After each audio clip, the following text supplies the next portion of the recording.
Hey guys,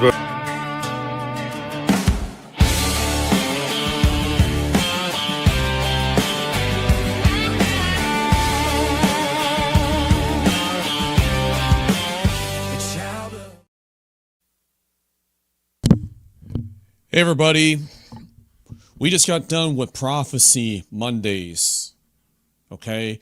It's 11:06 p.m. in Florida time. If you haven't tuned in to Prophecy Mondays, we come on every week at 8:30 p.m. Right now, we are doing overtime, okay? And we spoke a lot about all kinds of things that are going on in the world. The world is in one big hot mess right now. And we have never seen anything as bad as this year till we got to 2026.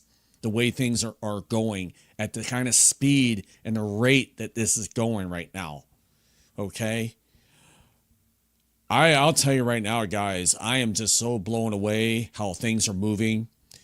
When we got Steven with us, and we got Bubba News joining us, we're going to lay out some foundational truths about Bible prophecy, the prophecy puzzle coming together with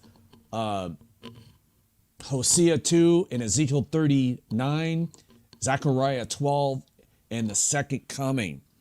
We're going to point out key scriptures in it and how it fits into the timeline as we go forward into the future and our current situation right now with the Iran war. Okay? So I'm going to bring them in right now. And we'd like to give a warm welcome for these fellas. How you doing, guys? Howdy.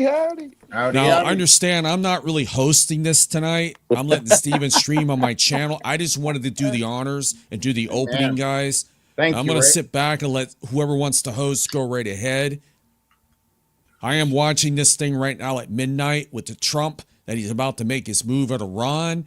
Let's keep our eye on that. I'm going to keep one eye on that. If that breaks live on the news, we will plug it on this channel, on this show live. I was going to do it separately on my channel, but why not do it while I'm live on my channel now? It's okay. I hope that's cool with you guys. Because that's prophecy happening right now. That can trigger the rapture.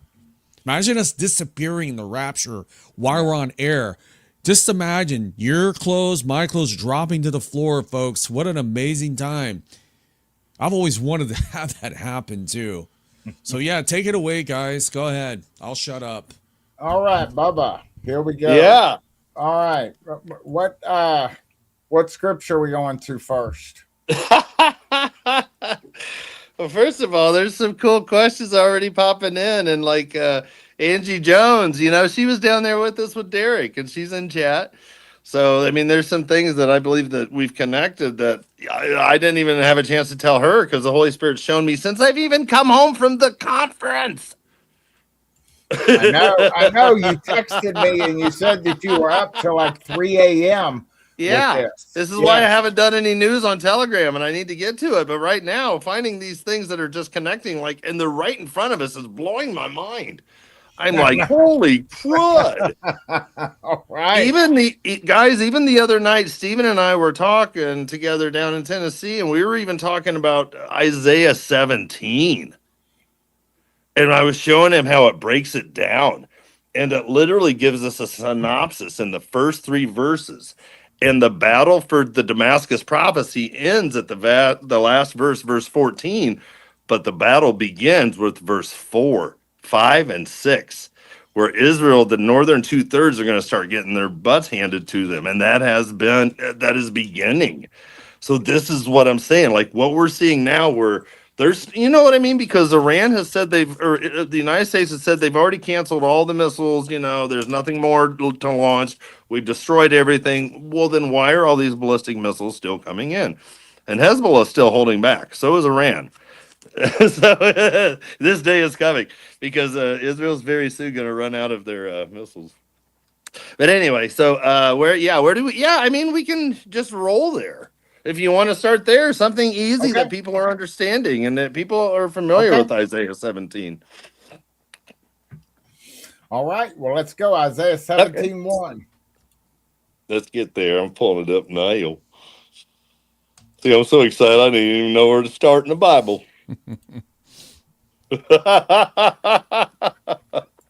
Yeah, right here.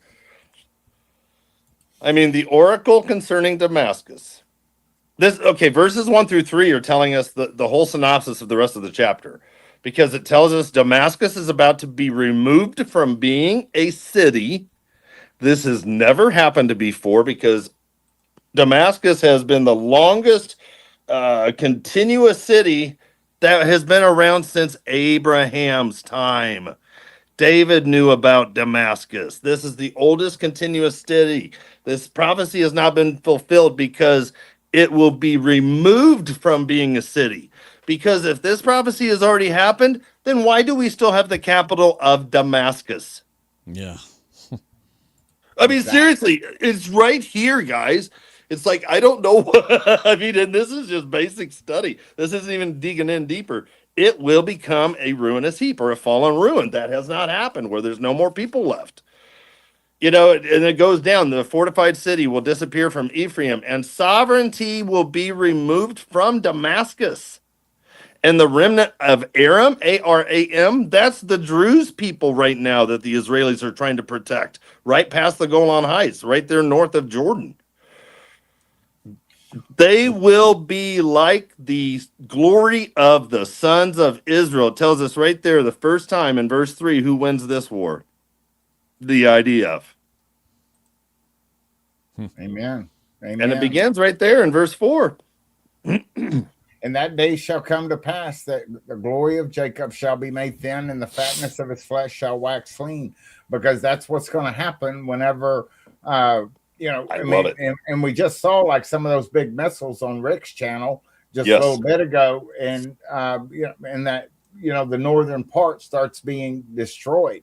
And I mean, they're already, running. I think they're running lean on the. And Jenny Joe just pointed out a very important part. She says, verse 4, notice in that day. She just pointed out something very important. Couple things. Number one, when we read as believers, when we think in that day, it's talking about the day of the Lord. That's not true every time. How do I know that? In that day was first used in Deuteronomy 7, verse 35. Yes, that's the first mention of the wording. And it's talking about Abraham, Moses, and Aaron, talking about the sacrifice. So in that day, that was then. That's not talking about, you know what I mean? That's not talking about the day of the Lord. That's what I mean. That's the beginning of in that day phrase. But anyway, that going forward, in that day is actually beginning this whole section of scripture. It's telling us what happens beginning within that day.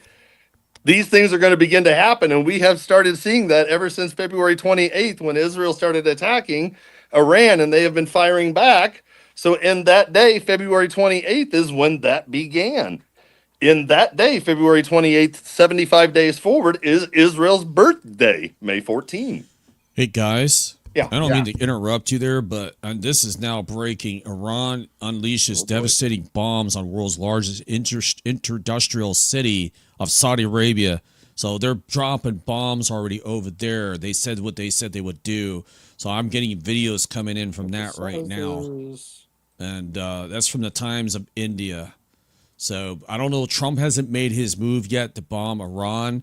I'm looking for those feeds right now. So while you guys are talking, I'm looking for a live feed of something. So go ahead, guys. Okay. I just wanted to break in and say that right now. Okay. All right. Well, Baba, we need to get that. Remember those? Where were we at when we were, at the lodge, and you had all those highlighted and the connections that were made. Yeah. Yeah, no, it's really cool. Okay, where do we want to go next? Boy. I mean, yeah, because it all starts. I mean, because in that day, the glory of Jacob will fade. Right. This is when they're going to start losing their ability to protect themselves. And when we get down to verse 6, where it says, gleanings will be left in Israel like the shaking of an olive tree. And if we overplant An olive tree, literally, if you lay an olive tree north to south over Israel, from the top to the bottom to where it comes down and touches Egypt, when we read these verses, the northern 2/3, 2 or 3 olives in the topmost bough. So that's like the northern 2/3 or the northern third of Israel. 4 or 5 on the branches of this fruitful tree. That's the central part of Israel. That's from Tel Aviv over to Jerusalem. So that area northward is going to start taking a huge hit. And it's very specific because when it says 2 or 3 olives in the northern 1/3, 4 or 5 in the central, that's a very small number. Why do I say that? Because if there's only 2 or 3 left, an adult olive tree in Israel produces 500,000 at harvest. Not 2, not 3, 500,000. Wow. 500,000. That's what I mean. This is going to be huge. This is going to be huge. That's why it says in verse 7, in that day, man will have regard for his maker. Why? Because Israel's having the snot knocked out of him. I mean, and his eyes will look to the Holy One of Israel. And then this connects too with how we see them crying out to the Lord, help us, like in Zechariah 12 too, when God empowers them. Oh, hey, oh, what's your name, progressive girl? I forget your name. Progressive girl. Flo, there on the left-hand side. Insurance woman, progressive insurance. Oh my goodness. You had me confused on that. She wanted to say, hi, guys. I'm here for your study. That's it. That's it. She wants to sell people insurance in the northern part of Israel. We don't need her insurance. We got Jesus as our insurance. Yeah. There we go. There we go. Oops, not Isaiah. We went Jeremiah. The next verse just connects to Jeremiah 49. Yeah. Let's go back there. Oopsie. Jeremiah 49:23 ties right in with oh yeah. Well, of course it ties in with Psalm 7. Or no, we'll get there. All right. Let's keep going. 17. What verse are we on? Jeremiah. What'd you say? Jeremiah 49? Oh, well, I wanted to stick with your. Oh, real quick. Oh no, I just wanted to finish real quick. 17, if you don't mind, and I'll make it fast. Let's do it fast. Verse 9. In that day. Okay. Verse 9, in that day, their strong cities will be forsaken places like in the forest. And we read about this. It also tells us right there who wins again. Verse 9, before the sons of Israel. And it tells us why this war is even happening. Verse 10, because you have forgotten the God of your salvation and have not remembered the rock of your refuge. Why is this important? Because these people, the Assyrian people, they have lineage of the Assyrians, which will be part of the millennial reign. Some of these people that go into the millennium, Isaiah 11, verse 11. Anyway, and they are worshiping a strange God, verse 10, because they're shouting out Aloha snack bar, Allahu Akbar, the whole thing. Once we get down to, we continue verse 12. Once we get down to verse 13, again, the nations rumble. But now, once we get to verse 13, where it says, and be chased like chaff in the mountains before the wind, or like whirling gust before a gale. Now we're tying in Isaiah 17:13 with Psalm 83, verse 13. Exact same wording. That's why I believe all of these wars are part of each other. Wow. And we hear what happens in the final verse, verse 14. When Israel's having their what's handed to them, they're finally going to have to respond, I believe. This is why it says, at evening time, behold, there is terror. This is bad. But by morning, Damascus is no more. They are no more. Destroyed. Right, because we're going to wake up. These cities are going to be flattened. And when we read the second camera angle in Jeremiah 49, verses 23 to 27, in verses 23, it also talks about Damascus, but it also talks about the 2 other largest cities in Syria, Hamath and Arpad, which is Hama area, and Aleppo. All of those areas are going to be destroyed. But something is coming. The final section. Such will be the portion of those who plunder us, and the lot of those who pillage us. Now, when is this going to happen? Zechariah 12, verse 2. Because there's an unsuccessful ground invasion of Judah and Jerusalem. And Hey, guys, you don't mind if I cut in for a second? Oh, I We're done. miscalculated something here. Really, actually, this is what I read just now from the NDTV World. That Tehran is the capital of the Iran area. With U.S. President Donald Trump's deadline reopening the Strait of Hormuz, Tehran has reportedly called on young Iranians to form a symbolic human chains around the key Iran facility. So they see them people standing, they won't bomb it. Okay, they're youths out there. So their thing ends. Their deadline is on 2 p.m. Tuesday.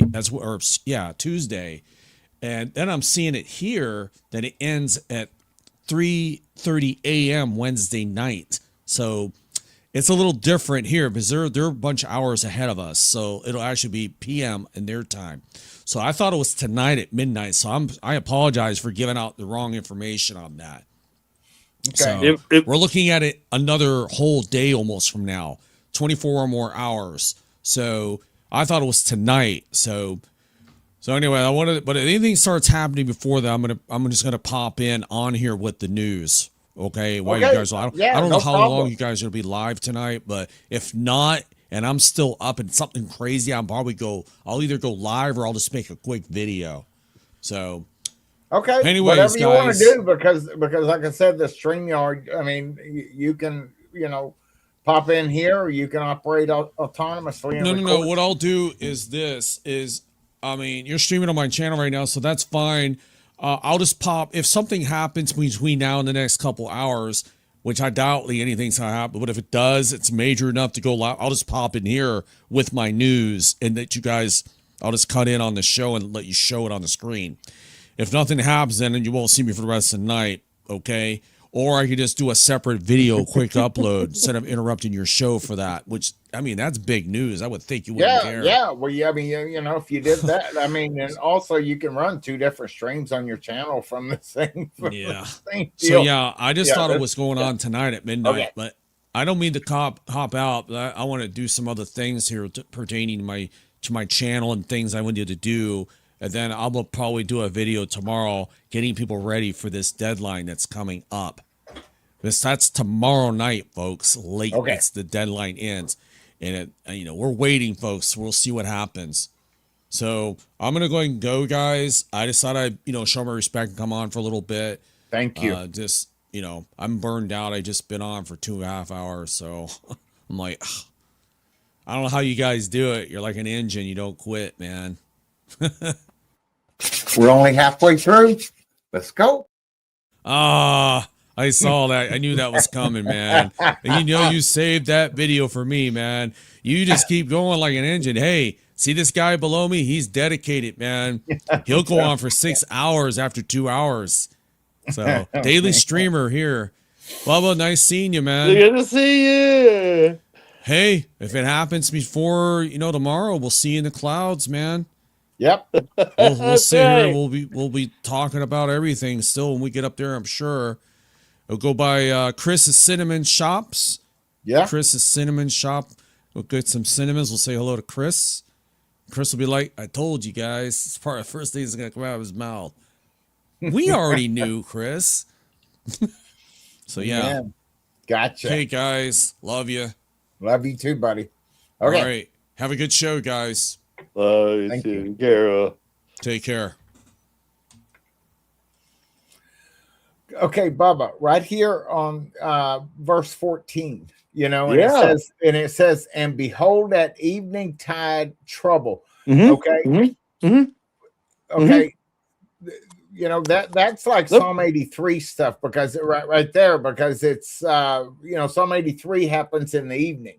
Because remember whenever October 7th happened, that happened in the morning. So well, I could see the ground invasion beginning at night again. Yeah, under darkness of cover. Yeah. Yeah. Yeah, and I have a feeling this is going to be way more than just a one-day affair. Because you're going to have all these armies that are marching into Israel to successfully surround the areas of southern West Bank, which is Judah, just outside of Judea there, just south of Jerusalem. So, I mean, but you're going to have them coming up too from the south. You're going to have them coming from the north. You're going to have them coming from Jordan. Oh, wow, dude. Even looking up how the armies are going to march in. Oh, no, no, no, no. How these guys with Ezekiel, how they're going to march in when they do their battle too. And they're going to come down the King's Highway and come around by the Dead Sea to come right in towards Jerusalem, but that's where they're going to fall. That's where God's going to kill them, just east of the Dead Sea. Haman Wow. Gog, the burial. Oh, it's so cool, dude. It's so cool, bro. Remember I've got that? maps and Hey, everything. I was up last night looking up all this stuff. I wish I could show you guys on screen. I'll have to show you. It's so stinking cool. do you have a screenshot of that? Remember all the colored that we were looking at the Rock and Rescue? Oh yeah, yeah. Whatever. What verse do you want? You tell me a verse, and I'll send you my. You had a screen up on there with all the different colors and everything. Send me that screenshot, and we're going to start there. And then I want to move into, everything going up to 3 a.m. Yeah, that's the last couple verses of Isaiah 17. Hold on, just a second. Well, no, I'm just saying those are the last couple. I mean, that's what I'm trying to say. There we go. All right, go over that. Well, up here, let's see if I can do this. Up here, this part right here in Isaiah 17:13, and be chased like chaff in the mountains before the wind. There's some really cool connections. Right there, it ties into Isaiah 83:17, and I have it in my notes it's on this phone here. Let me see here if I can click on it. Oh, I do. Oh, easy. Here, yeah. Ashamed. The word ashamed. I'm talking about yeah. Okay, Psalm 83:17 tie-in with Isaiah 17:13, Jeremiah 49:23.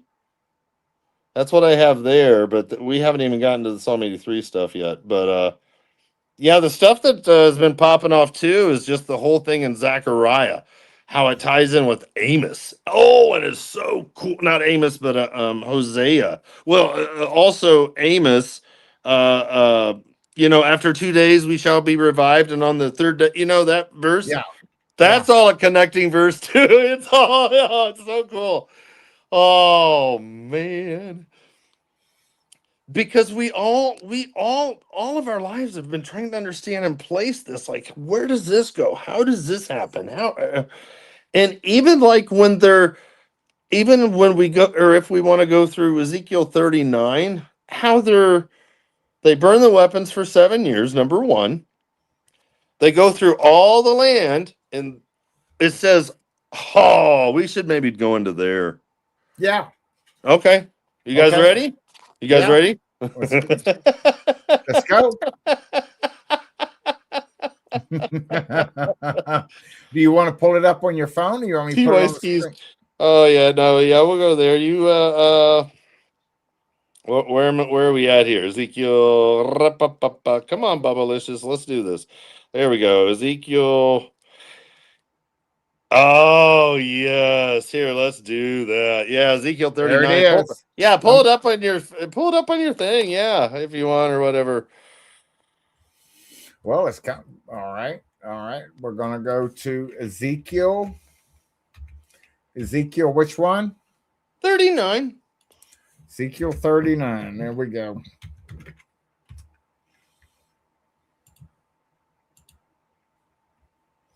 Okay. All right, where are we here? Sorry, my phone's acting the fool. Here we go. No, it does. It makes me think like, oh, that is so wild, dude. When you look at Ezekiel 38:1 and Ezekiel 39:1, they're very similar. Just right there. Look, Okay, here, look at there.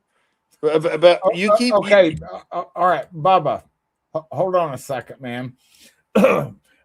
I hate to be the bearer of news, but I want you to get stuff pulled up on your screen, Yeah. okay, Yeah. on your phone, because I've got to pull out of this thing and restart this computer. Okay, but Sure. the live will continue. I'm gonna full screen you, and you keep going. Okay, while I restart my machine, and I'll be right back. Okay. Okay, All right. keep going. I'll be right back. I will. We'll be right here. I won't tell anybody. I promise. Okay, go. Hold on, I'm just scanning. Yes, bro. 39 and Jeremiah 2, bro. Yeah, okay. TY skis. Yeah, let's do that. You know what, Jenny Joe, and that's another killer thing because KJV is that's the only one that has that, which I think is very interesting. And I don't like how they keep it out of the other translations. I don't like that because I think there's something very important to that. In other words, 5/6 of their armies are going to fall. Leave literally 1/6 of them left, and they'll be fleeing back. I mean, and literally where they're gonna die is literally close to the old city, Scythopolis, where the Scythians are from. Where the Scythians are from. When we look at the army of the north, Gog, Magog, that whole scenario, when we actually dig into it, we see the Scythians being the furthest parts in the north. But that's another fun study, especially like the Kremlin. I would love to go to the Kremlin. I mean, I don't know if I'd go now, but I'd love to go because I love how Dr. John Barnett says, the coolest thing about the Kremlin is when you walk in, it's like they're like a state museum. And the first display you see is they all talk about the Scythians, how they're so proud of their background, their history there in Russia, and how they used to sit and bareback right on their horses, bareback without saddle, turn around at a full gallop, shoot their enemy behind them, done. I mean, that's just some really cool stuff. Okay, all right, let's get to. Oh, I just stopped my Bible app, but let's. What, guys? My mind. That's my problem. My mind just is so going. I don't even know where to begin. Here, let's just start with this whole thing. Bring you from the north. Here, let's just do it. Let's just start with verse 1. And you, son of man, Ezekiel, prophesy against Gog, who's the king of Gog. The locusts have no king. Proverbs 30, verse 27. But in the Septuagint, we see that the king comes from the pit, and the king is King Gog. And he's the king of the locusts that we read in the Septuagint. And Amos 7, verse 1. Check out Amos 7, verse 1 in the Septuagint. It's really neat. Anyway, let's keep going. As we all know, I will turn you around, drive you on, take you up from the remotest parts of the north, which is Russia, and bring you against the mountains of Israel. Why is God going to have to hook him and pull him down like a fish? Why? You guys, a lot of you know, some of you don't. The majority of Jews today have come from Russia and Europe after World War II. This is why you don't see and I know the conspiracies. Look at all the Jews in office. They all have Russian names. Blah, blah, blah. They're not the real Jews of God, Well, where do you think the Jews came from? Because after 586 and then after 70 AD, when the temple destroyed, they were kicked out to go to every single nation on the earth. And this is why God created Israel in one day, brought them back after World War II. They are here. Anyway, so he's going to bring him down from the. Check it out. Verse 2 tells you where the battle takes place, guys, right there. Bring you against the mountains of Israel. It tells you where the battle's going to take place. Outside of Israel, right there on the Jordan border, which is right where they're going to bury the graveyard of Haman Gog, because it all makes sense. Anyway, God's going to strike your bow from your left hand and dash your arrows from your right hand. So their missile launchers, their missiles, God's going to break them. He's going to strike them and dash them down. You will fall on the mountains of Israel. All these people are going to die. They're going to fight in this Gog Magog war. You and all your troops and all the peoples who are with you And we see all the players there in Ezekiel 38, the previous chapter, verses 1 through 6. And I will give you as food to every kind of predatory beast and beast of the field. That is coming. This is why it's a desolation. This is why they're burying them for 7 months. This is why after they're burning the weapons, after this battle's over, God takes care of them, and we read about the judgments at the end of 38. So we see the 39 is now the cleanup process, where they're going to burn the weapons. They're going to go in this whole area, all throughout those mountains there, literally just north of Petra. But all those anyway, here he comes. Sorry, am I going too deep, guys? Let me know. You're not going deep enough. All right. Oh, wow. Well. Oh boy. Man, got to get keep up my $1 million studio look here, man. Okay. I love it. So what did I miss? So now let's just keep going. Let's keep going. I was talking about where they're going to be buried. Keep going. Yeah, let's get down to verse 11 because it tells us exactly where they were buried. On that day. Let's go with your phone. Put it on your phone. Come on. I want to read it. Oh, well, I don't know how easy this is to read. Yes, we can read it. Let's go.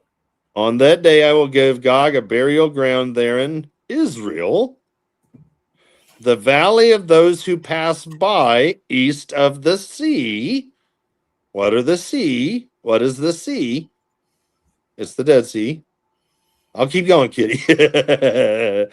And it will block off those who would pass by.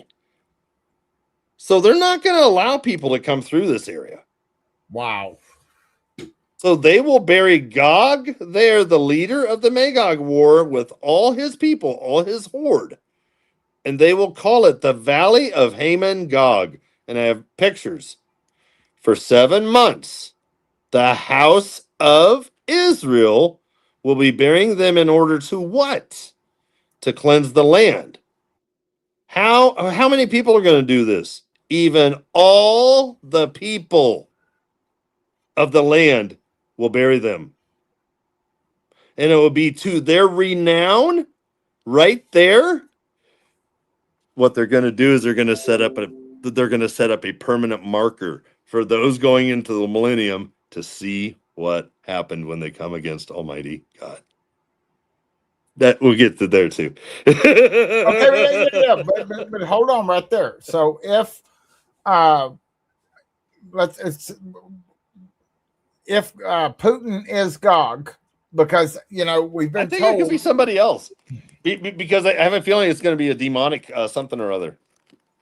But that being said, because as you and I talked about, there's a reason why this hook in the jaw is going to be there. Because after what's coming with, I believe, the radiation from Bushehr, out of the Persian Gulf and the entire Gulf of Hormuz is going to be shut down for at least 6 months, because no one's going to want to travel in or out because of the radiation.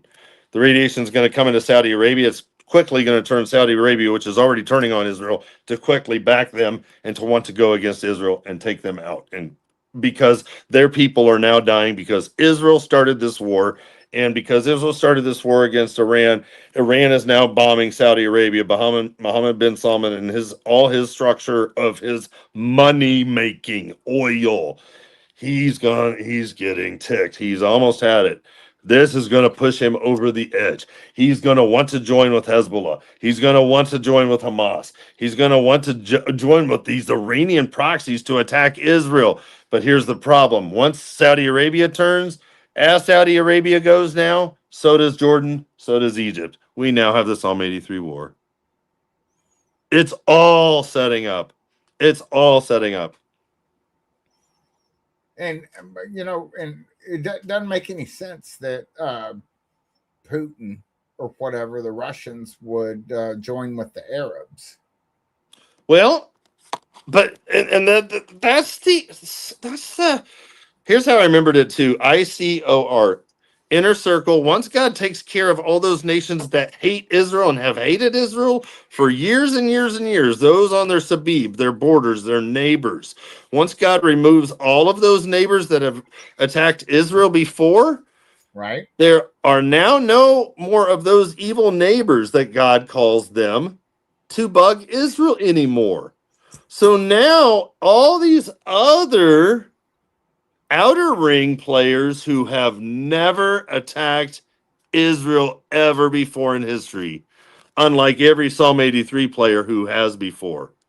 None of these other players, from Turkey to Russia to Garma to Kush to Put to Libya, they've never attacked the Israelites before.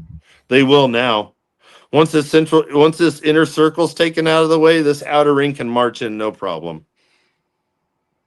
I mean, but yeah, this is why the hook in the jaw is going to happen, because after the Psalm 83 war, Israel's going to take over all of the natural Yeah, gas, because they're going to take over all what I of the was fixing to booty, say. all of the That's that patch on oil. their arm that they're Yes. wearing, and then that's where they Yes. have all the booty. Yes. Then, Yes. And the Red Sea is so important. And once the Houthis shut it down with the Bab of El Mandeb right there by Djibouti, not my booty, Djibouti.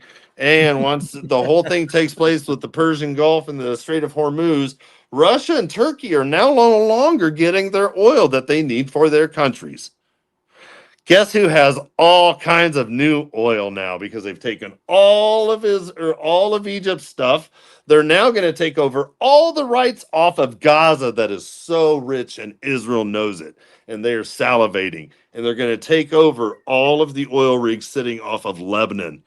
So Israel's going to have all of this oil and natural gas, and Russia and Turkey and these countries like Algeria and Sudan, who's in civil war right now, Morocco, these other countries. Morocco's in the Abraham Accords, not for long, with this the wow. Ezekiel 38 war. All these people are talking about how beautiful the Abraham Accords is. It's not common, in my opinion. That's what I'm saying. We don't understand. There's some mega things that are just going to flip so much of what we think is the way it's going to go into out the window scenarios. It's Okay, well, all great. right. Then that begs the question. That begs the question, Bubba. Well, I mean, then what is going to be strengthened? Is it the Abraham Accords?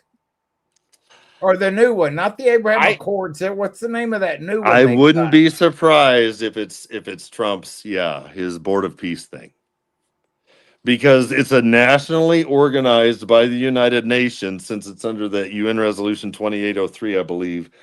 That in what it states, and it's basically, when you read the paperwork, it's all for the Gaza war, but when you actually read it, you realize that this board of peace is not for Gaza Israel peace.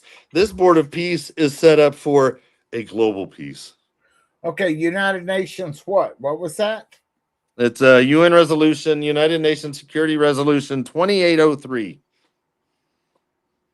Okay. All And right. that, once you read it, and Trump was all behind it, this was his push for this to get through for the United Nations, and the United Nations approved it, no problem. So when the United Nations approves something, no problem, there is a major problem. Well, we're fixing to look at it. I want to see what. Oh, it'll take you a long time, because you got to dig through it and just piece it with the other things that have come up with the New York Declaration last year, with the whole thing with the two-state solution and the whole. Well, it looks like it's only 4 pages. Oh, well, that's the generic version. That's, you got the Cliff Notes, yeah. The ISF. Hold on, right here. Security Yeah. perimeter presence that will remain until Gaza is properly secured from any resurgent terror threat. Wow. Right here. In monitoring the implementation of the ceasefire in Gaza, and enter into such arrangement as may be the strategic guidance of the BOP, and will be funded through voluntary contributions from donors of BOP funding vehicles and governments. So you're saying this is just the cliff notes of it. Yeah, and the rebuilding process is literally to introduce the digital identification that is the payment system And they wanted in the rebuilding thing to be Gaza to be the first that takes over the entire area. And once they can get an entire area such as Gaza under control, they will then take it to the nations, and each one will just start falling like dominoes. Boom, boom, boom, boom, boom, boom, boom, boom, boom. From the river to the sea. Wow. Wow. Oh. Man. Yeah, that's just the cliff notes of it right That's there. just the cliff notes. That's just the cliff notes. You know, Wow. and even like once we, and here's another thing, once we get down to Ezekiel 39 verses 17 through 24. 39. Ezekiel 39. Boom, boom, boom. Come on. Okay, there we go.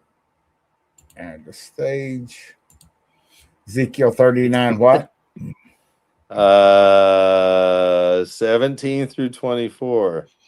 And thou, son of man, thus saith the Lord God, speaking to every feathered fowl and to every beast of the field, assemble yourselves and come gather yourselves on every side to my sacrifice that I do sacrifice for you, even a great sacrifice upon the mountains of Israel, that ye may eat flesh and drink blood. That's correct. That's correct.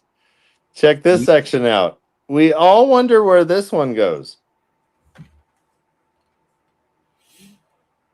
Okay. Ye shall eat the flesh of the mighty and drink the blood of princes, of the princes of the earth, of rams, of lambs, of goats, of bullocks, all of them fatlings. Yes. Of Bashan.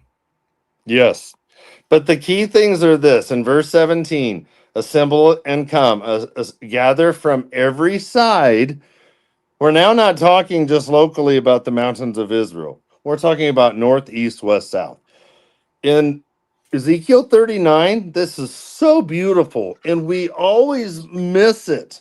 I've missed it for years.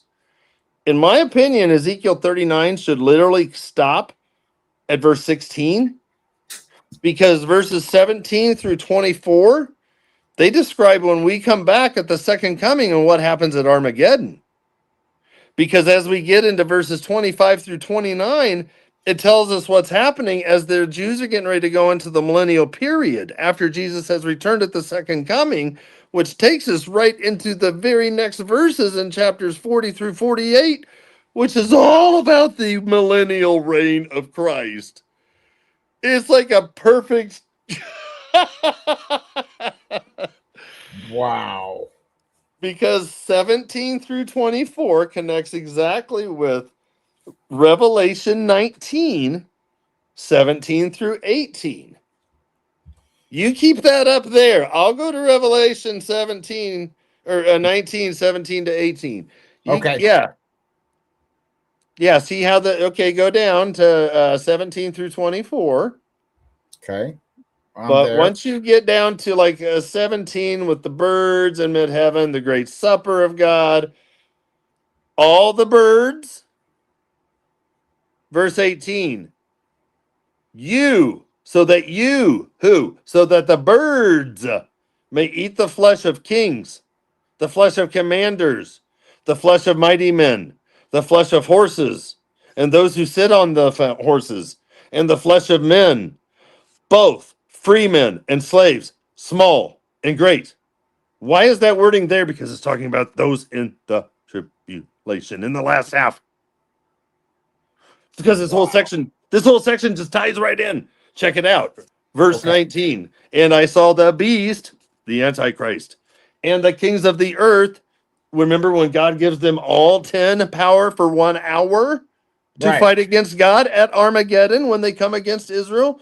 For the successful siege of Judah and Jerusalem, which we read about in Zechariah 14:2 onward. But anyway, that's another cool section which ties in. And I saw the Antichrist and the kings of the earth and their armies assembled to make war against him. Against who? Against Jesus. Oh, that's verse 19 of Revelation 19:19. Who sat on the horse and against the great army. But that's what I'm saying. All this ties in right there with what you have right there. But check it out. It also ties into Jeremiah 12, 9 through 10. And I'll flip that up here real quick. Check this out. All right, let's Jeremiah go. 12, 9 through 10. Is my inheritance, he's talking about my people, my land, it's capitalized, my inheritance, like a speckled bird of prey to me? Are the birds of prey against her? Against who? My inheritance, my people, Israel. Are the birds of prey against Israel on every side? No. Who are they against? Those who come against Israel on every side. Go, gather all the beasts of the field, bring them together to devour. Many shepherds have ruined my vineyard. They have trampled down my field. They're coming in against Israel and Jerusalem and Judah. They have made my pleasant field a desolate wilderness. It has been made a desolation, desolate. It mourns before me. The whole land has been made desolate. When is that going to happen? After the midpoint of the tribulation. The entirety of Jerusalem is going to just fall and go downhill fast. This is why Jesus tells them to flee to the mountains. This is why they're burning weapons for 7 years. Something changes. That's what I'm saying. Everything changes. Yeah. But anyway, as we keep going, it talks about all this stuff in verses 12, Jeremiah 12. There is no peace for anyone. Why does it? Oh, anyway. All right, sorry. Well, back to you. I'm trying to keep up with you here, man. I mean, I want to show everybody this. I know, but I mean, I just get too excited. Because if you can flip to it on your phone quicker, I know that's what I'm saying. That's how I should probably do it. Yeah. Yeah. Like boom, boom, boom, boom. Right. Yeah. So. Okay. Well, then but go to even Jeremiah. like okay, well, check this out. Even like the last 5 verses of Ezekiel 39 of the Gog Magog war talks about how God is preparing the Jews after he's taken care of them in Armageddon in the previous 8 verses of 17 through 24. What's getting ready to happen? Israel is restored going into the millennium in Ezekiel 39. Therefore, thus says the Lord God, now. This is after he's taken care of them at Armageddon. Now I will restore the fortunes of Jacob and have mercy on the whole house of Israel. Because the whole house of Israel God has taken already by this time. God is done with the sheep and the goats judgment, the wheat and the tares. All the people that are going into the millennial kingdom are those who he wants there and those who have accepted him, the remnant. The whole house of Israel. And I will be jealous for my holy name. They will forget their disgrace, who? The Jews, when? Of their previous 7 years of tribulation, and all their treachery which they prepared in their stupidity against me, Yahweh, God, Jehovah. When they live securely on their own land with no one to make them afraid. That's exactly when they live peacefully for 3.5 years. The Antichrist is like, I got you guys. And they're like, yay. When I bring them back from the peoples and gather them from the lands of their enemies, that still has not been completed yet. There are still Jews all over the world that want to come to Israel that have not come yet. They will during the millennium. This is why they're building all these additional outlets at Tel Aviv airport. That's why they're putting that high-speed tram to take you right to the Western Wall. The goal is to take you straight up to the Temple Mount, to the new temple. They have this all ready to go. They're ready. When I bring them back from the peoples and gather them from the lands of their enemies, then I shall be sanctified through them, through the Jews, during the tribulation in the sight of the many nations. When you research that, it's goy. The Jews are going to be sanctified while they're doing their fake stuff of 3.5 years worshiping the temple, even though it's against Yahweh God Jehovah, because they think they're doing it right for the Lord. God is still going to spank them into submission, but they're going to do it in the sight of the many nations. The Gentiles are going to see it. Then they will know that I am the Lord their God, because I made them go into exile. How do we know they go into exile? Zechariah 14, verse 2, which we will read that. When half of the city will be taken hostage. October 7th took 300 Jews hostage across the border to Gaza. In this, what's coming?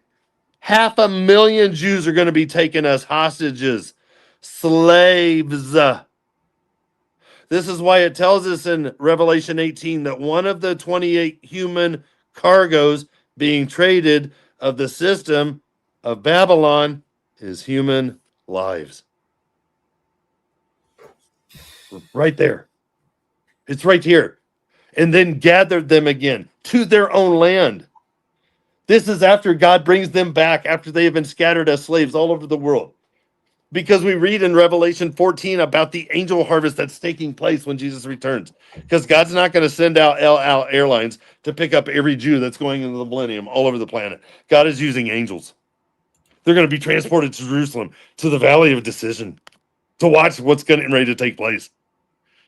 It's so cool. But here's the key verse. Verse 29. Verse 29, right before we go in Ezekiel 39:29, right before we go into the millennial reign of the very next verse of Ezekiel 40. I will not hide my face from them any longer, for I will have poured out my spirit on the house of Israel. The only time God pours out his spirit on the house of Israel is when they cry out to him.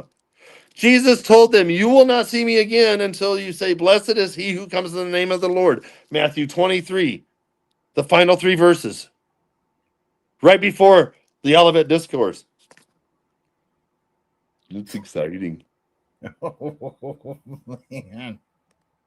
That's just the beginning. We haven't gotten to Zechariah 12, 13, or 14. I know, that's what that was I was thinking Zechariah right before you said that. Let's go to Zechariah. What'd you say? Zechariah 14? You know what? I'm gonna segue with one. What did we were just talking about? How Israel's gonna come back to their land because Okay. you will not see me again until you say, blessed is he who comes in the name of the Lord. Matthew 23, 37 to 39. Well, check out, and I'm going to read it. Here's another connecting verse, Hosea 2, verse 23. The entire chapter of Hosea 2 is talking about this entire process. But verse 23, the very last verse of Hosea 2, wraps it all up. I will, this is God talking, sow for her, Israel, for myself.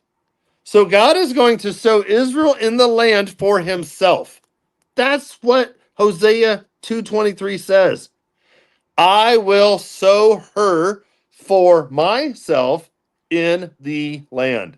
Put that up there. Put that up there. I will sow her for myself in the land. I will also have compassion on her, who had not obtained compassion. And I will say to those who are not my people, you are my people. And they will say, you are my God. Wow. Wow. I will say to those who were not my people, you are now my people. And they will now say, you are my God. This is literally Bible prophecy being fulfilled. Jesus said, you will not see me again. And one of the things for Jesus to return at the second coming is for them to be in such dire straits. Save me, Lord, help us. No, we can't do this. That's when Jesus shows up right at the second coming, as all the armies are descending upon Israel for Armageddon, and they know it, and Israel can't do anything about it. Israel's like, Lord, save us at the very end of 7 years. That's when he breaks through the clouds, and we follow right behind him on white horses, Revelation 19:14. So cool. Yeah. Dude, it's so cool. This is one of those things that I might have to go back and make cliff notes myself so I can go through and just fully just absorb this. It's so cool, dude. Wow. I love it because the entire chapter I put in my notes of Hosea 2 verses 1 through 23 is dealing with the Jews in the 7-year tribulation who live in Israel. But dude, there's some things in Zechariah that will blow your mind. Angie Jones. I know. AJ. There are some things in Zechariah that are going to blow your mind. You ready? I'm ready. We'll do a grand finale. We won't keep it forever if you don't want to, because it's midnight here Eastern time. So we'll keep it kind of as a tease, because there's more. There's more. This is only $19.99 per hour. So keep going. We're billing everyone who's in chat. You'll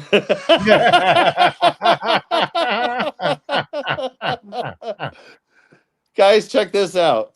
Let's get to the last chapter of Zechariah 14. I'm going to skip 12 and 13, which is so cool because it explains so much more. Come on, no. Okay, we're going to go. Okay. All right. But here's what I wanted to point out for let's just do chapter. Okay, seriously, guys, if you guys want to see something really cool, check out Zechariah 14.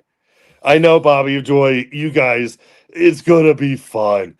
Seriously, little mama, this is so cool. Check this out. All right. Okay. We're here. Let's go. Let's do it. Behold, a day is coming for the Lord. Okay, first of all, who is that? Who does that say? Of course, it says of the Lord. It's saying, behold, the day of the Lord cometh. Okay. That's KJV, right on. But here's the point. When the spoil is, what I'm saying is, behold, a day is coming for the Lord. When the spoil is taken from you, the spoil will be taken from you. The spoil taken from you will be divided among you. So there's a ground invasion coming when we read about that. But we read about that. We read about that earlier in Zechariah 12 too. But my point is, let's keep going. This is now Armageddon, right? This is now, as we go into 14, this is now all Armageddon going forward. Second return of Christ going into the millennial period. For I will gather all the nations of the earth. Goy, again, is the wording, against Jerusalem to battle. And the city, what city? Jerusalem will be captured. Jerusalem will be captured. Let that sink in for a second. Yeah. That sounds the houses will be plundered of all of their wealth, anything of value. The women, the wording says ravished. We all know what the wording means. Yeah. It's forced upon relations. Yep. And half of the city will be exiled. Half of the city becomes a hostage. There's currently 1 million Jews in Jerusalem. Half of the city is 500,000 will be taken as captives, hostages, slaves. Something is coming. Slavery is coming back, just like the Old Testament times. Because we've been living in the age of grace, we got rid of that for now overall, but you know what I mean? It's returning back to that old slave work times. Anyway, but the rest of the people will not be cut off from the city. Then the Lord will go forth, we're talking Armageddon, and fight against those nations. What nations? All the nations that come against Jerusalem. Fight against those nations as when he fights. When God fights on the day of battle. It's capitalized. He fights. But this is in that day when his feet, Jesus' feet, will stand on the Mount of Olives, which is in front of Jerusalem on the east. Have you guys ever wondered how God measures northeast, west, south? This is one verse right there. There's others in Isaiah. There's others earlier in Ezekiel. But it always talks about the east is the temple. The east is in front of me. West is behind me. To the south is my right. On the left is my north. That's God's directions. No, a lot of people don't know that. Okay, anyway. Okay, so his feet hit the Mount of Olives, blah, blah, blah. The Mount of Olives will be split in its middle from east to west by a very large mega valley. So that half of the mountain will move towards the north and the other half towards the south. Why is it separating? It's going to allow those in Petra to walk right into Jerusalem. You will flee by the valley. Who will flee by the valley? Those who are currently in Petra, who are hiding. Because God's going to be like, hey, I'm just going to split the mountain open. You're going to have like like Moses split the water so you guys could, I split the water for Moses so they could go through to dry land. Well, I'm going to split this mountain so you guys can come right to me. Okay. It's like Wow. Yeah. it's a Red Sea moment, dude. When Jesus' feet hit the Mount of Olives, it's a Red Sea moment. Anyway, let's keep going. Yeah. But this is what it talks about. Then, verse 5 at the end, then the Lord my God will come, and all the holy ones with him. This is when we return with Jesus on white horses. Because before this thing happens, Jesus has a couple of errands before we actually come and touch down on earth. You know what I mean? Yeah. Because just because Jesus goes before us, and yes, we're following behind him, he could be there in like half a second. Well, you know what I mean? What if we're but because he's omnipresent. And yes, and he's taking care of business beforehand. He's rescuing. He's rescuing all those. He's shredding the wine press. He's shredding the wine press, and then he's dripping with blood. But this is what verse 6 talks about: the second coming when Jesus comes back. It talks about the second coming in Zechariah 14, verse 6. In that day, there will be no lights. The luminaries will dwindle or go out, for it will be a unique day. What day? In that day. What day is he talking about? The second coming, when Jesus returns to hitting the Mount of Olives. For it will be a unique day when Jesus' feet hit the Mount of Olives, which is known to the Lord, neither day nor night, but it will come about that at evening time there will be light. So it almost sounds like that twilight moment. Where like as it's getting ready to get darker, Jesus comes back with the second coming. Just whoa, no, we're not going night. The entire world is going to wake up. Oh boy, the King is coming. The entire world is going to stand awake and at attention now. Well, now you got me wondering. Okay, so during the millennial reign, is there going to be daytime and nighttime, or is it always just going to be light? No, because you're going to have humans on Earth. Right. Is God's going to redo it for them? I mean, it's going to be like a Garden of Eden type scenario. Or they're literally be living in perfect conditions, but they'll still have sinful natures. Okay, right. Yeah, because that, yeah, okay, yeah. But no, here's my point. Here's my point. As we continue in Zechariah 14, verse 9, now we're talking about what's getting ready to happen, because now God's getting ready to reign over everything, and the millennial is getting ready to take place. And the Lord will be king over all the earth. All the earth. In that day, the Lord will be the only one, and his name, the only one.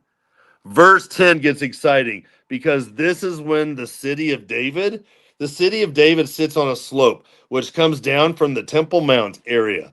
This entire tongue of the city of David that's sloping down, God is going to raise the land to make it huge and flat because, and I'll have to research it more, but I believe that's what it is. Some people believe it's another part of Jerusalem there on the north. But my point is, God is going to raise the land. He has already split a mountain in half.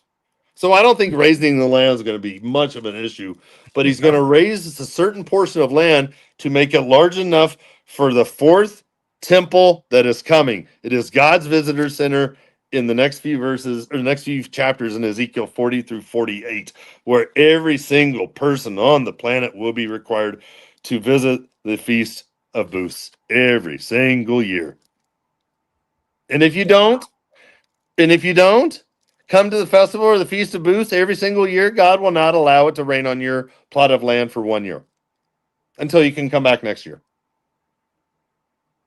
So this is why Jesus rules with a rod of iron. Like, you guys are going to have perfection, but you just have some rules. Anyway, check this out. Verse 10. All the land, all will be changed into a plain from Geba to Rimmon, south of Jerusalem, but Jerusalem will rise first and remain on its site.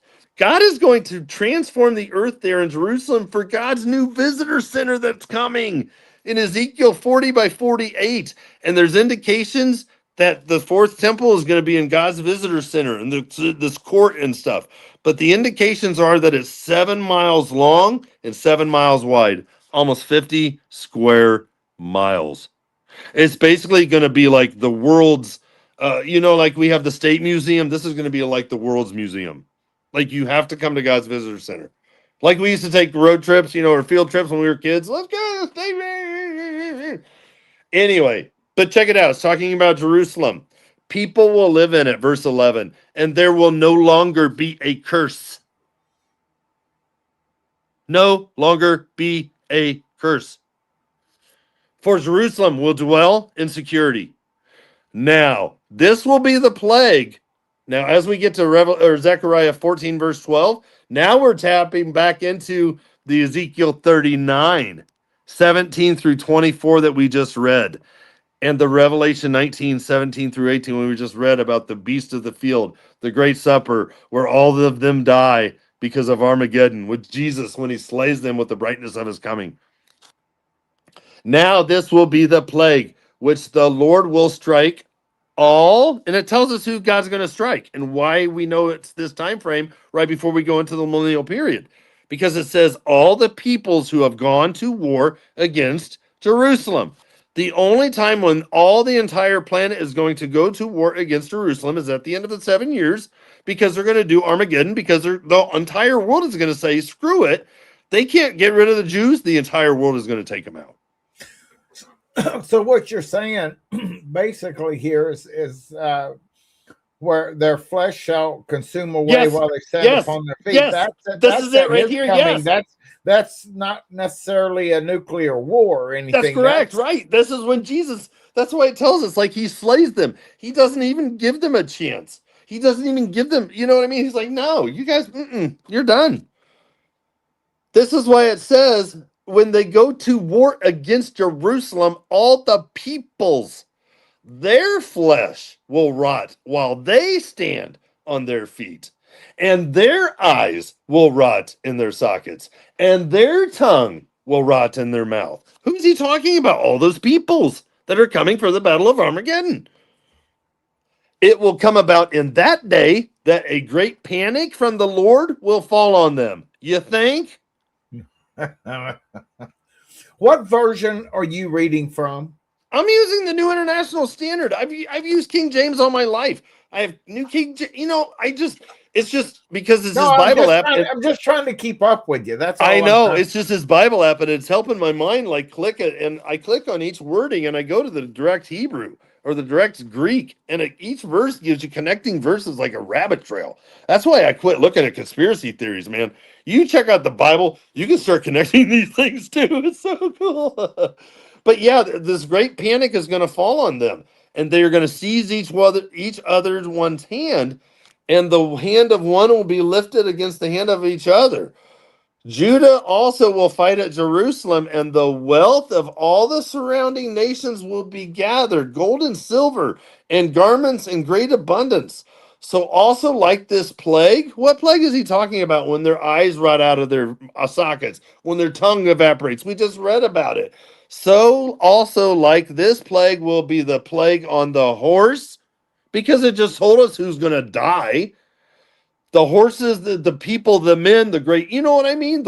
Okay, so great will be this plague on the horse, the mule, the camel, the donkey, and all the cattle that will be in those camps of those people.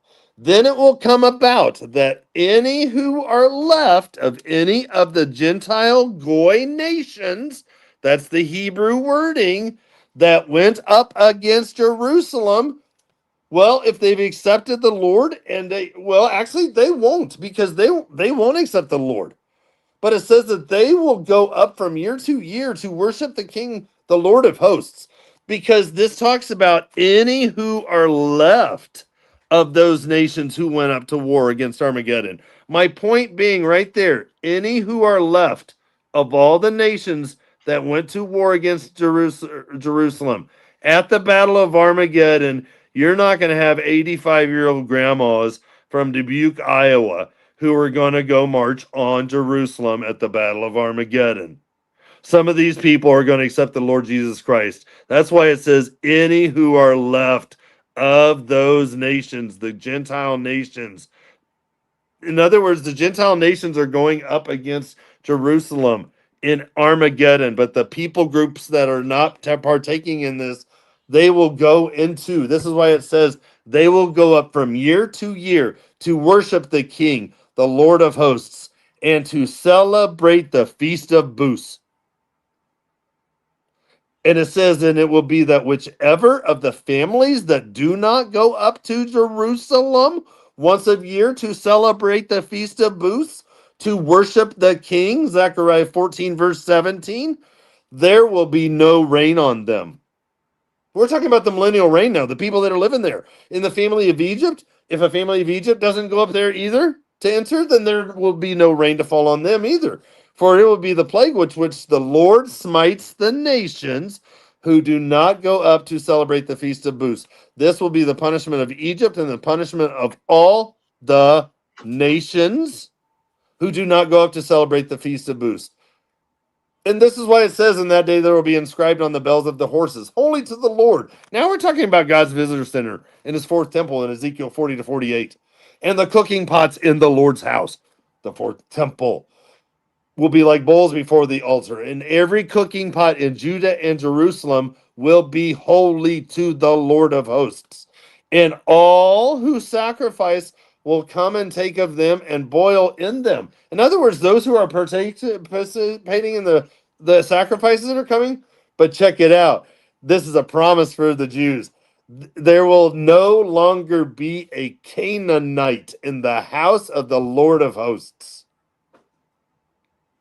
And that's the final verse of Zechariah 14:21. Wow, I might have to let this sink in a little bit. Wow. It's a deep one.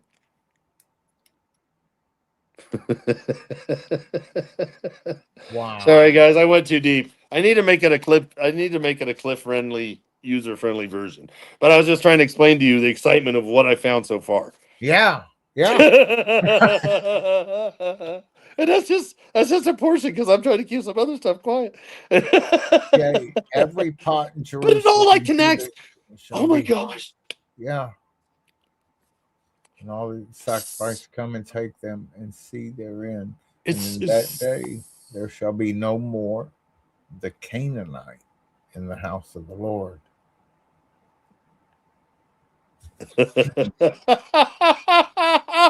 Oh, dude. Check this out. Remember how I told you how that they go and become slaves and human lives and tradability? Yeah. You know what I mean? Right. It tells us all about it in Zechariah 13, the chapter right before the final one.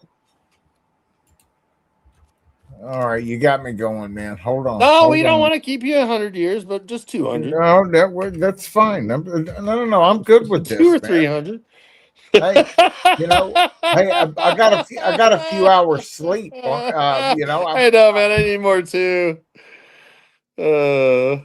That's not what I'm saying. I'm saying, I'm saying I got a few hours sleep. So. Oh, you did. Oh. Yeah, man. It just takes me, a couple, a little bit of, power naps, and I'm ready to get up and go again. But here's just a quick nugget in Zechariah 13, where it talks about those who were being traded as slaves of the Israelites when Jerusalem was captured and 500,000 were taken as hostage. Okay, it will come about in that day that the prophets, the previous prophets, because it talks about in Joel 2 and 3, how that in that day, the young men will dream dreams and old men visions, you know what I mean? And the young people, prophets, Okay, so it will come about in that day. In what day? When they're getting ready to go into the millennial period, because they're not going to need any prophets. Like, you know what I mean? Like the two witnesses, And it'll come about in that day that the prophets will each be ashamed of his vision when he prophesies. And they will not put on a hairy robe in order to deceive people. But he will say, I am not a prophet. Because if someone says, hey, aren't you a prophet? And he's going to say, oh, no, I'm not a prophet. I'm just a tiller of the ground. Well, why would he say that? Because guess what's getting ready to happen? The swords are going to be turned into plowshares because we're getting ready to go into the millennium. But anyway, I am a tiller of the ground. For a man sold me as a slave in my youth. He's a millennium. He's going into the millennium. This person who's talking. He's talking about when he was taken as a young man, in the 500,000 Jews were taken hostage. But I will say, I am not a prophet. I am a tiller of the ground. For a man sold me as a slave in my youth. And one will say to him, what are these wounds between your arms? Then he will say, those with which I was wounded in the house of my friends. And I believe what's going to happen is it's going to be probably like a thing like, because if half of Jerusalem is taken hostage, there's indication then that possibly 500,000 are going to come to the Lord Jesus Christ then, under the two witnesses, under the 144,000. Because if they're going to take him hostage, and it sounds like, for a man sold me as a slave in my youth, and he says, well, what about these wounds in your arms? Where did they come from? And this guy says, well, because I was wounded or I was ratted out when we were invaded, and said, he believes in this Yahweh.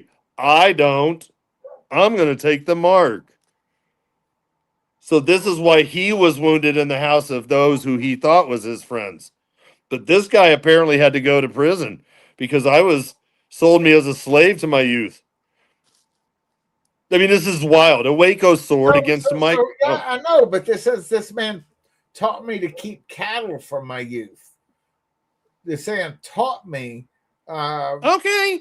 But no. I mean, no. I mean, how does that be a slave for a man? For man taught me to keep cattle from my youth. And I'm no prophet. I'm a husbandman. Right. Yeah, and the word sold means to get or to acquire. So if I'm taking a hostage, I'm getting or I'm acquiring as an exile. I mean, I see what you're saying, but because it sounds like that there's other people in the house is what I'm saying. Right. Because, and then someone will say to him, but what about those wounds on your arm? And this is why. And this is why it's almost like the following verse says, awake, awake, awake, O sword. In other words, like awake now, military term, against my shepherd, against the Antichrist. Because, yeah, it's capitalized, even shepherd. But it's like the Lord is going to use whoever he wants for his purpose. And against the man, my associate. So again, God's like using this, I believe, declares the Lord of hosts. Strike the shepherd. Strike the leader. Strike the Antichrist. Why? Because that the sheep may be scattered. And what's going to happen when Jesus says, when you see the abomination of desolation, flee to the mountains? Matthew 24:15-21. And when half of Jerusalem is taken hostage and half of the city is taken exiled or captive, their sheep are going to be scattered again, once again, all over the world after they've already been brought into the land. I mean, it's crazy because it says it will come about in all the land that two parts in it will be cut off and perish, and the third will be left in it. Now, here's a conjecture. What if the 2/3 there, that is, we always think it's going to be one, because, we always hear about those who go to Petra, and then there's like, well, then there's like another third, and then maybe another third. I don't understand. I don't know. I'm throwing this out there. Right. Because what if the two parts in Israel that are cut off and perish are Israel's northern 2/3? And the reason I say this, from basically Jerusalem to Tel Aviv, north to, Haifa in the Galilee and stuff, is because what is the other areas that the unsuccessful siege happens in Zechariah 14 or Zechariah 12:2, and then the successful siege happens in Zechariah 14:2. Because both times Both times they're talking about Judah and Jerusalem, and that's in that like right.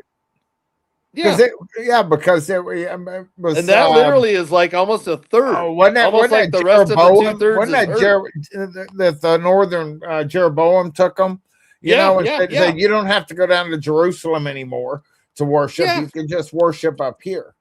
Because check it out, and it just finishes up. I will bring the third part that survives this through the fire. I'm going to refine them as silver is refined. I'm going to test them as gold is tested. This 1/3 that the Lord is refining, they will call on my name, and I, the Lord, will answer them. I will say they are my people, and they will say the Lord is my God. Again, this is what I'm saying. This is all like part of this whole package. It's so cool. It's so beautiful. Wow. That's all. Okay. Wow. That's all. That's all. That's all, little mama. That's just a hint. That's just a test. But that was way overkill.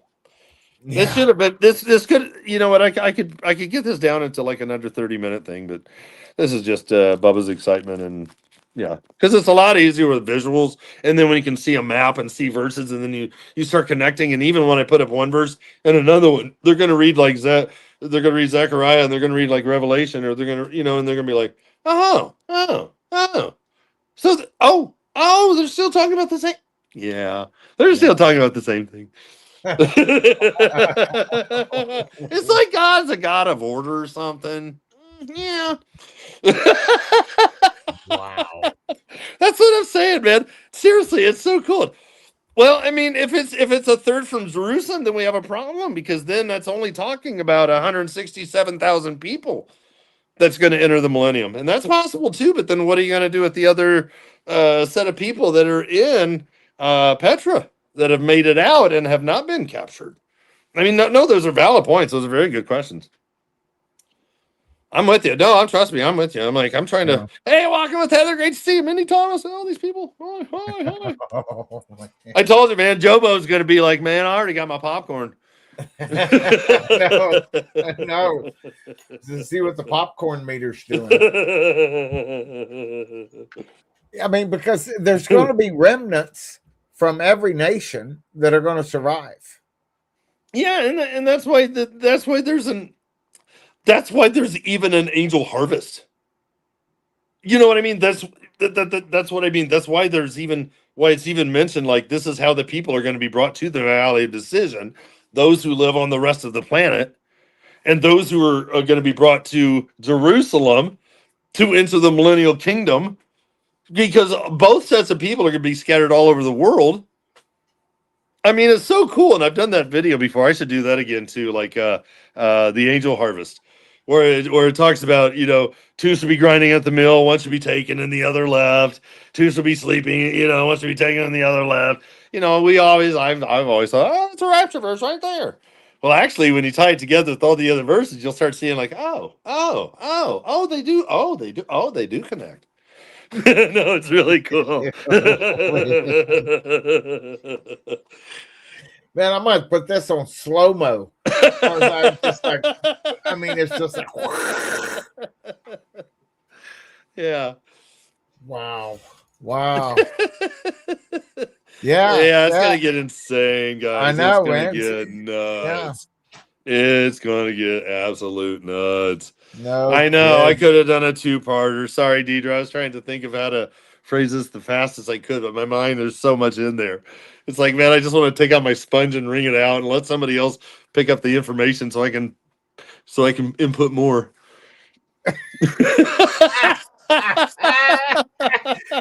You mean my cloud? I've only got a terabyte limit. I've only got a terabyte limit.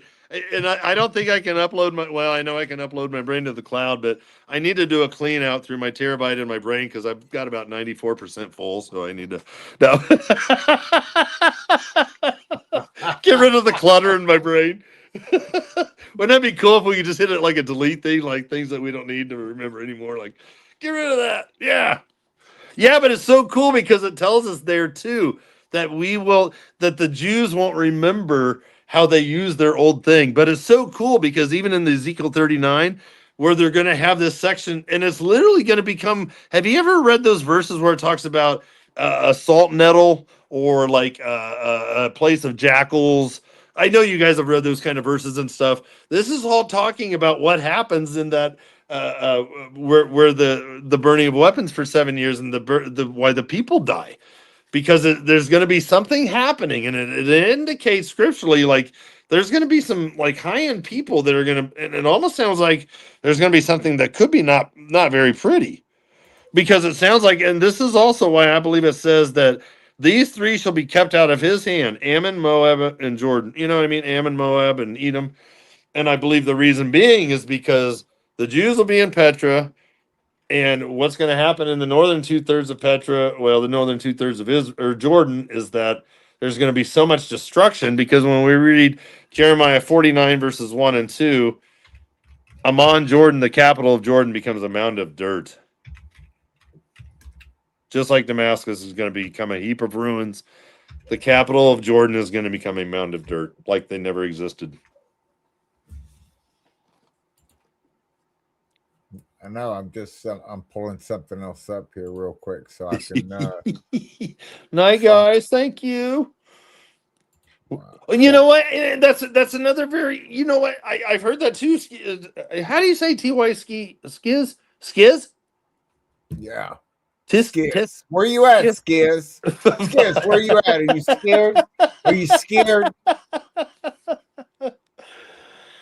Yeah, no, I know, right? Yeah, because even Chuck Missler talks about that.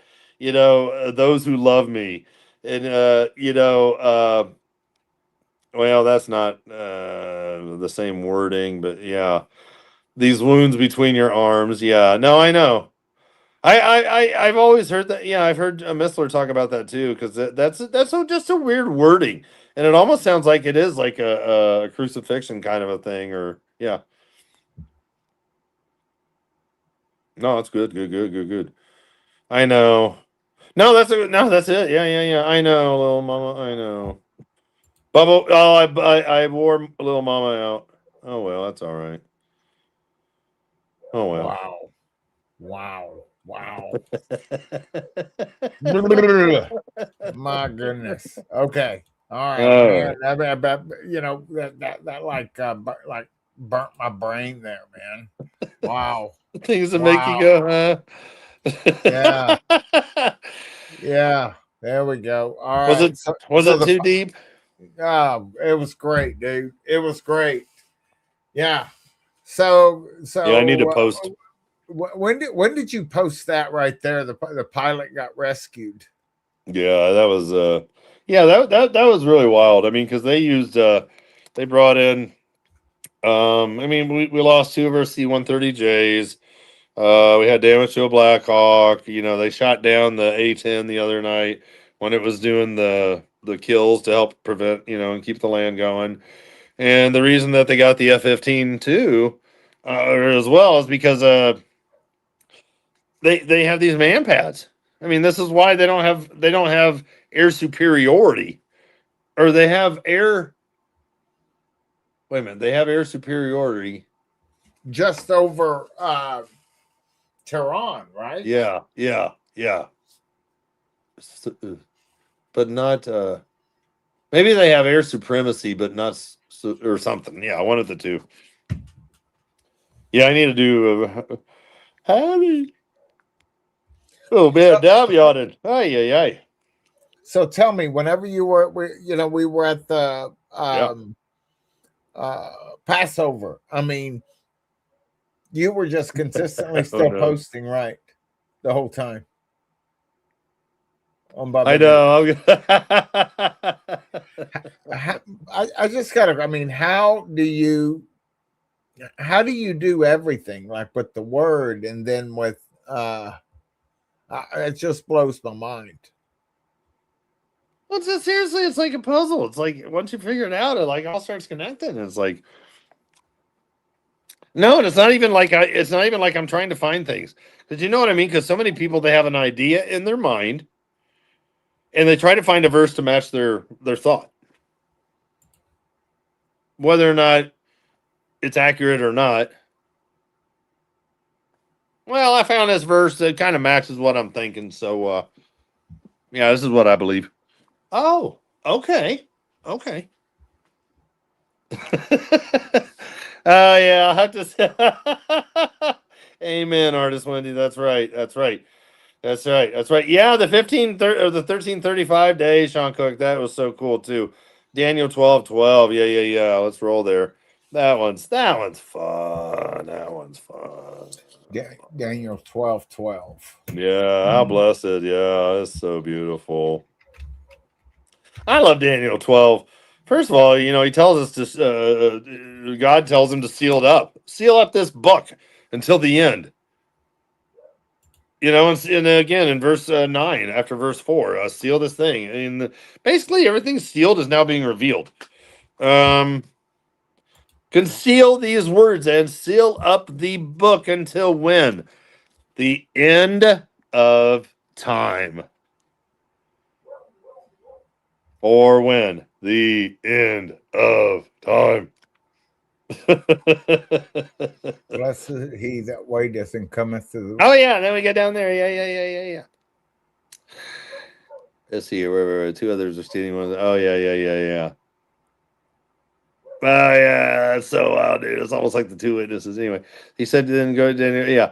Go your way, Daniel, for these words are concealed and sealed up until the end of time. I love that. That's such a cool verse. Daniel 10:12. Well, that was thing that I was thinking about when we were at the Passover.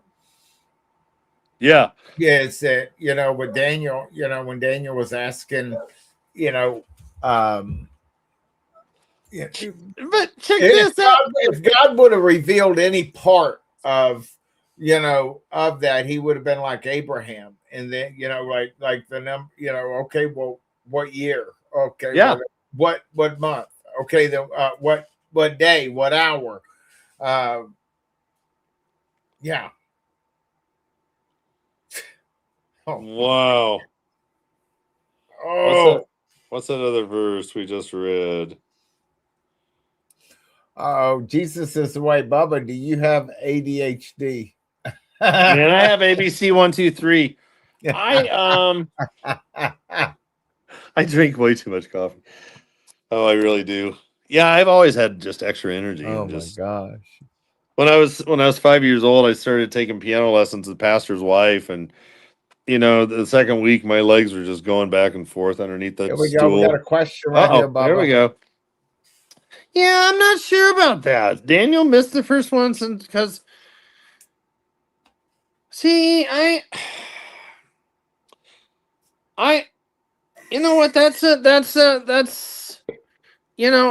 a weird one because I'm not 100% confident he was detained unless he was. I'm not sure because I find it interesting that he's missing and he's like the bride, or he's like us, but the Shadrach, Meshach, and Abednego, they had to be tried like the Jews, they had to go through the fire, be purified.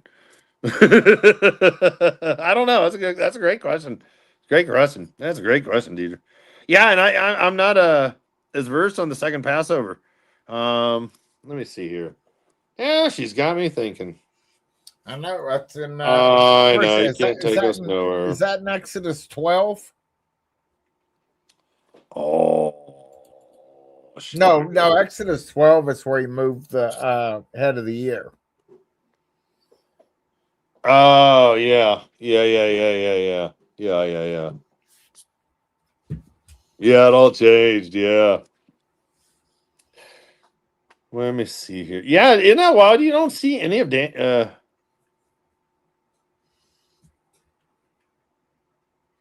Yeah, I'm gonna have to go back and study. Anyway.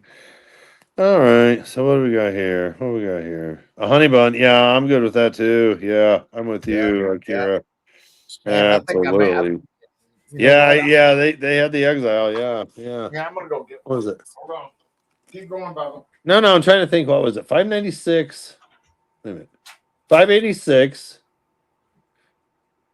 590. 580. 586. 594. 603. Yeah, because it was like Daniel.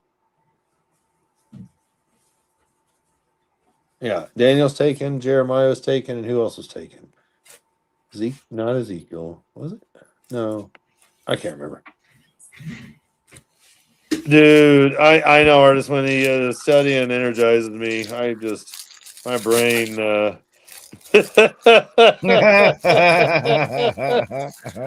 Crunchy D, it's fun, mate. I mean, it's just, yeah. I know there's something, Heather. I know I'm with you. Oh man, there's something about the number 2. Yeah. There's something to that. Yeah, because that was crazy town. The Jews were captured. Yeah. Oh, that's another weird thing, like the 70 years thing. How? Yeah. Question: the whole thing with eating a little book and it being bitter and sweet. I heard that's the New Testament. That's a great question. Jesus is the way. Jeremiah or Revelation 15. That's such a cool chapter too, because literally he tells John, like, dude, this is going to be so cool for you, but at the same time, man, it's going to make you sick when you see everything that's coming.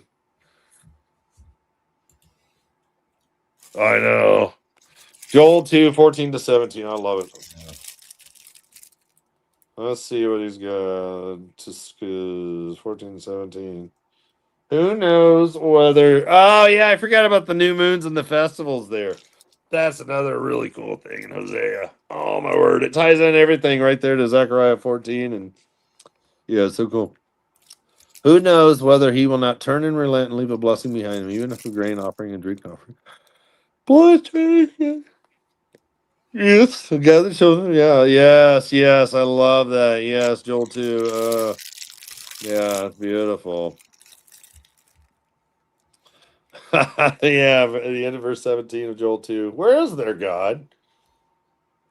Wow. Let the bridegroom come out of his room and the bride out of her bridal chamber. Oh, dude. No way. So this You've literally already is moved talking about like the 3 second subjects coming. ahead of me, man. Wow. That's killer, dude. That's totally talking the second coming. Wow. Return to me with all your heart. Wow. Joel 2. The Lord utters his voice before his army. Surely his camp is very great. What, are you eating matzah? Dude, did we forget the chocolate matzah? Hey, Angie, we need more matzah. Yeah, bring it, Angie. Yeah, what's number Okay. 2? I can't remember. All right, Bubba. Yeah. See, you already moved up, 4 stages ahead of me, and I'm still going. I'm back. So it says, where. How do we get Daniel missed Passover in Daniel 10, 2-6? In those days, Daniel was mourning 3 I'm full not sure. weeks. That's a great question. Let's see here. Did I Daniel mean, it miss doesn't say Passover? anything about Passover there. Yeah, Daniel had his fast. Yes, Daniel missed a Passover when he was in a morning fast during the time of Passover. Yeah. I never knew that. Okay, where are you reading that at? Well, let's find out. Chapter 1 refers to a 10-day test where Daniel and others with him were permitted to eat vegetables and water to avoid the Babylonian king's food and wine. After remaining healthy after the end of the 10-day period, they continued their veggie diet for 3 years of their education. The passage in chapter 10 refers to a 3-week fast of no, that's not right. Why are they trying to compare Revelation or Daniel 10 with Revelation 1? Yeah. Well, that's Wikipedia for you. Never mind. Oh, sorry. Did I say that out loud? You talking about Okay. Wikipedia? Well, I mean, I'm trying to remember because if there's something there, Daniel 10.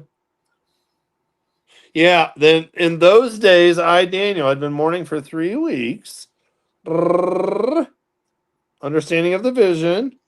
3 weeks, I did not eat. I did not eat. On the 21st day of the first month, while I was on the bank of the river. So now we're talking. Oh, hold on here. So now he's in a fast. If he's on the first day of the 21st month, or the 21st day of the first month, he's still technically, you're right. He would miss it. He would miss it. Yes. Good job. Who said that? Deidre. I think so. Yes. Deidre nailed it. She gets a gold question. That's wild, dude. We need to go on together. Oh, yeah. You guys just. Oh, yeah. Angie Jones, the whole thing. The timing in the chapter is Nissan at the time of the delay over. Chapter Nissan 24. Oh, wow. Dude, how crazy would that be? So day 24 is literally. Well, how long is it past? Well, hold on. Now you got me stinking thinking. Man, now you got me thinking, guys. TSS. You know, they might be right. I think they're onto something here. Hold on. So there's Nissan 1. So the 21st day. I'm so trying to keep up. You just keep going. Keep going. I'm It's literally the Feast of Unleavened Bread, then. Wow. Huh. And that's when the Feast of Unleavened Bread ends, the Passover. Well, I guess here's my question. If you're doing a 21-day fast, would you be unclean? No.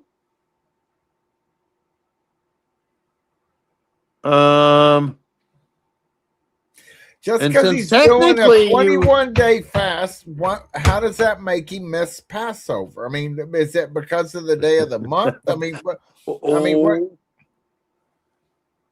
Yeah, I mean, I guess the only thing could be the 4th day. Oh, and in the 4 and 20th day of the first month, so the 24th day of the month.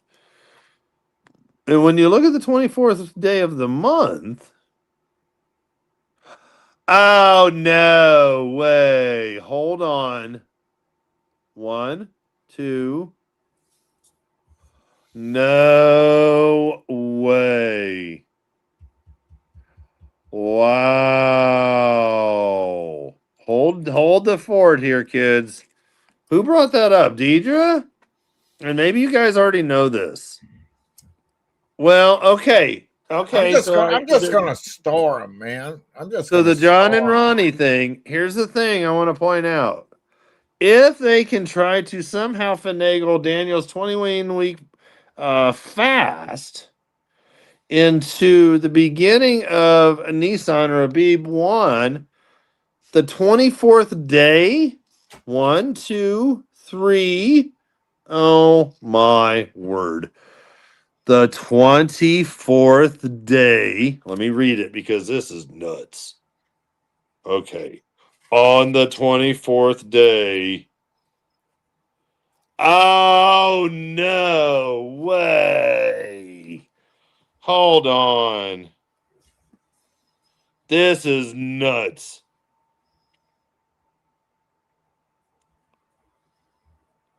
Wow. Wow. Wow. This is nutty, Professor. Dude. Okay, Deidre, are you here? I wish you were on the phone, Deidre. Johnny and Ronnie or whatever, they might have found something. They might have found something. Brett from God's Land Down Under said, "Hey there, guys." What up, dog? Hold on. I've got something really cool for you kids.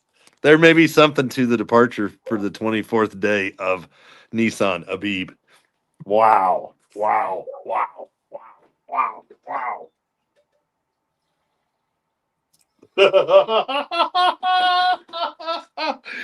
Check this out. You want to hear something nutty, Professor? Come on. Day 24. Day 24. Day 24. Day 24 is the first fruits of the barley harvest. The 24th. Now, what happened on the 24th? Daniel tells you exactly what happened on the 24th. On the 24th day, I lifted my eyes, I looked up, and behold, there was a certain man dressed in linen, a white robe, and his waist was girded with a belt of pure gold. His body was like beryl. It talks about Jesus.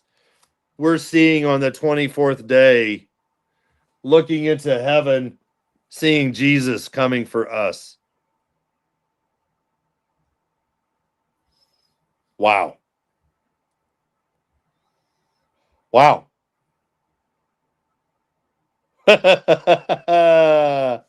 Oh, oh, no way. No way. No way. No way. No way. No way. Check it out, guys. Check it out. Check it out. Check it out. Check it out. Check it out. Wait, is Deidre still here? Wait, wait, wait, wait, wait, wait, wait, wait, wait, wait. Wait, wait, wait, wait, wait, wait. Okay, at the second coming, every eye will see Jesus. At the rapture, only us who are believers are going to see each other go up. How do I know this? Because at the ascension, Jesus says at the last version, at the last part of Matthew or Luke 24. What are the verses? 47, 49 through 51, somewhere in there.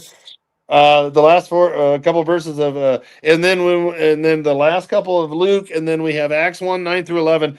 Jesus said that he will return because the two men that met them, and they said, "Why are you still looking up? The same Jesus who you saw go up will return in like manner."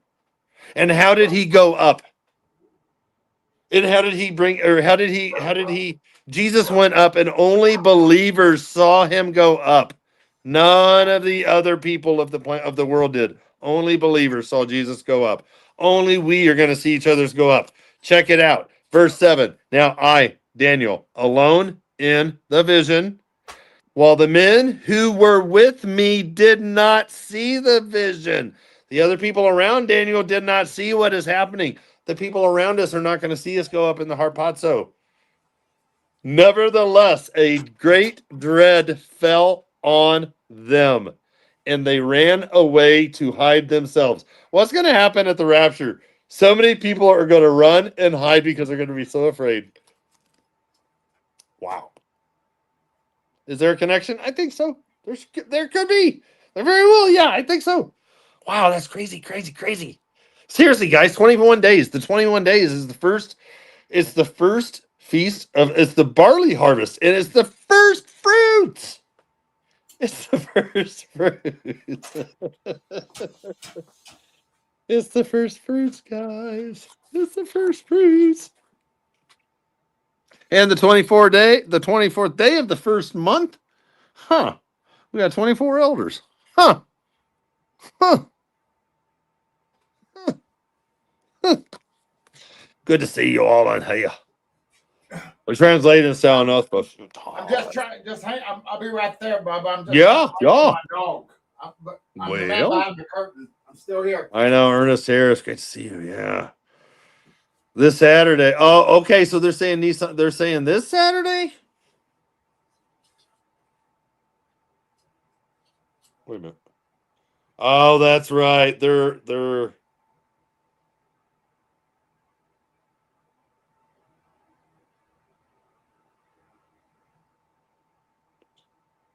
14, 17, 18, 19, 20, 21, 22. Wait a minute. Hold on. Let's do the math. 17, 21, 22, 23, 20. Yeah, it's 24. What the freak? Wow. It's cool. That's exciting. Either way, we go home soon. Yeah, he stayed up all night, straight up troubled about it. Oh, Haggai, he came on a 24th day. Yeah, exactly. Jesus is the first fruits. You're good, Corley. What we got here? Where were we? Where were we? Oh, Daniel 10. It's really cool. Verses 4 through 7. I see some major prophetic idioms of the harpazo right there. That is really cool.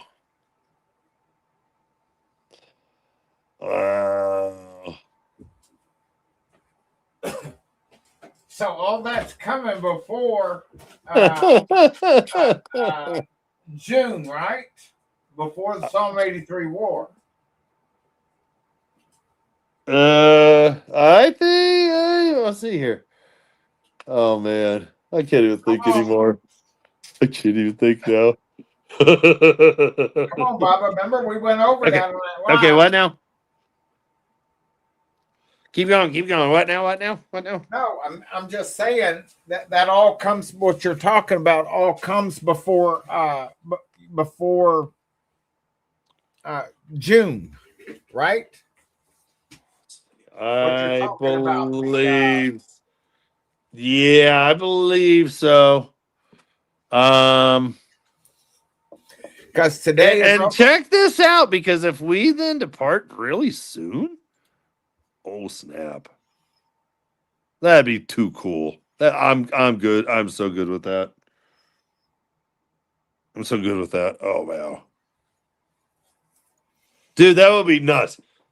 That means we could literally be departing in a week. Yeah. Yeah. Because we just had pass. So then Wednesday. Oh, wait a minute. Let's see here. Because my dream, I had a rapture dream.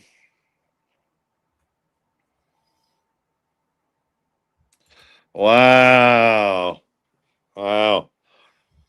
How crazy and cool would that be if we depart 24 days? April 12th. 4/12. How cool would that be? Wait a minute. Hold on. No, you're doing your math wrong. I don't know what I'm doing. Hold on. Yeah, you do. Yeah, you do. Keep going. Keep going. Wake up, Bubba.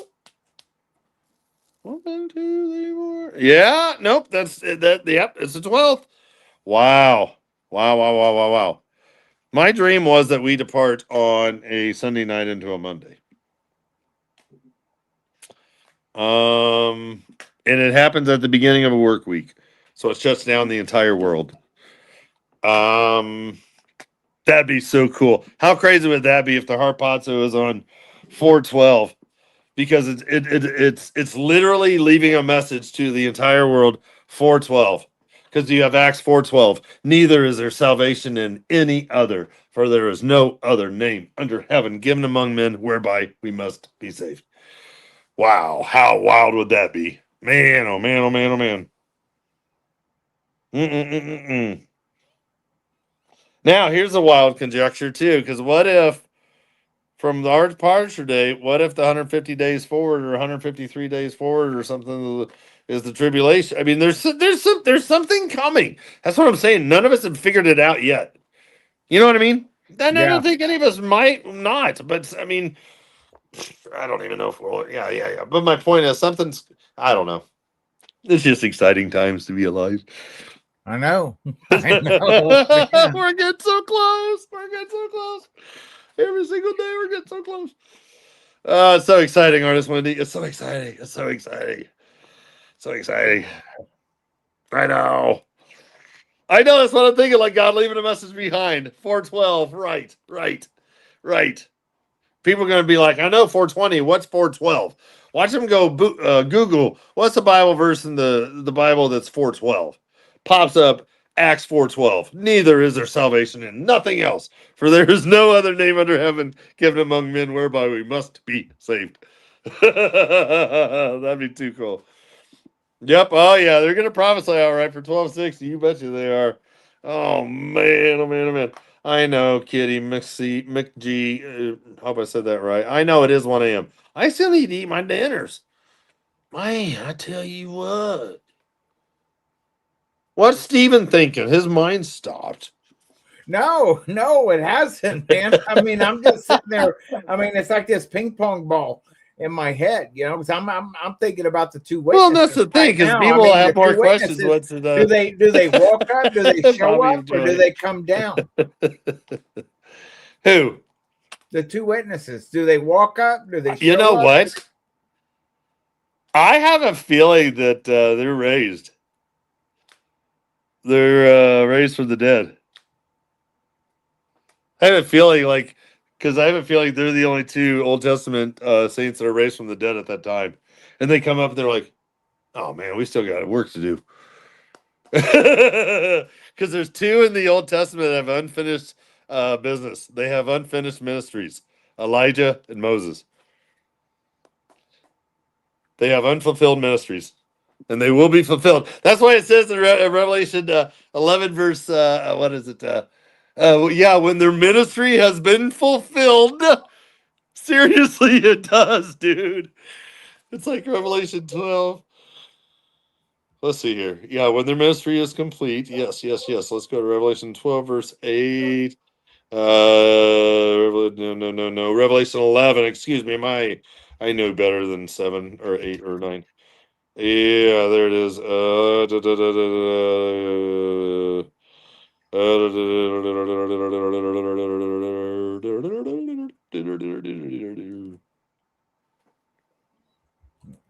it ain't 12:8. That's for sure. There it is. Verse 7. When they have finished their testimony, when they have finished their witness, when they have finished their evidence, when they have finished their ministry, the beast that comes up out of the abyss will make war with them, those two, and overcome them and kill them. When they have finished their testimony, their ministry, their mission, their What chapter and verse are you reading that from? Revelation 11, verse 7. 11. Yes, Okay, sir. thank you. Thank you very much. 7-11 backwards, if you have Tourette's. And when they have finished their testimony, the beast that ascendeth out of the bottomless pit. He makes war with them. Okay, so where are you getting it from that Moses has not finished his ministry? Right here? Well, no, that's just a study, too, that Chuck Missler pointed out. He pointed out in the Old Testament that there are two people that have unfinished ministries yet. They have unfulfilled missions for the Lord, and they're going to come back and fulfill them. And, it's just another, it's just another, Conjecture. in my mind. Well, yeah, well, no, it's another thing in my mind of the solidification of the two witnesses, because we see the two plagues or miracles that one does in verse 5 are of Moses, and then we see the other in verse 6. Two things were done by Elijah, or vice versa. Let me see here. Yeah. The second one's Moses. The first one there in verse 6. Or no, hold on.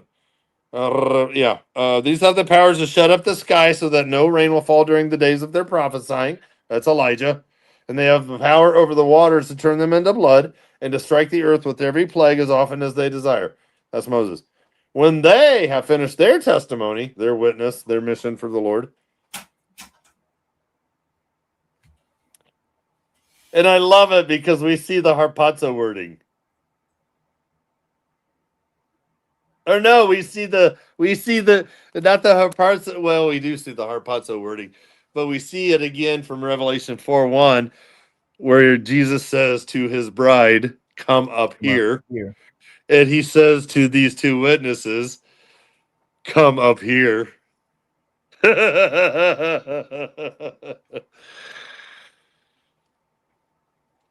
But check it out. They're still waiting. They're still waiting for their glorified body. They can't wait. Because they're literally going to come back. It says like they're, I can't even imagine what these guys are going to look like. I imagine they're going to look like old Bible times. How jacked up would that be?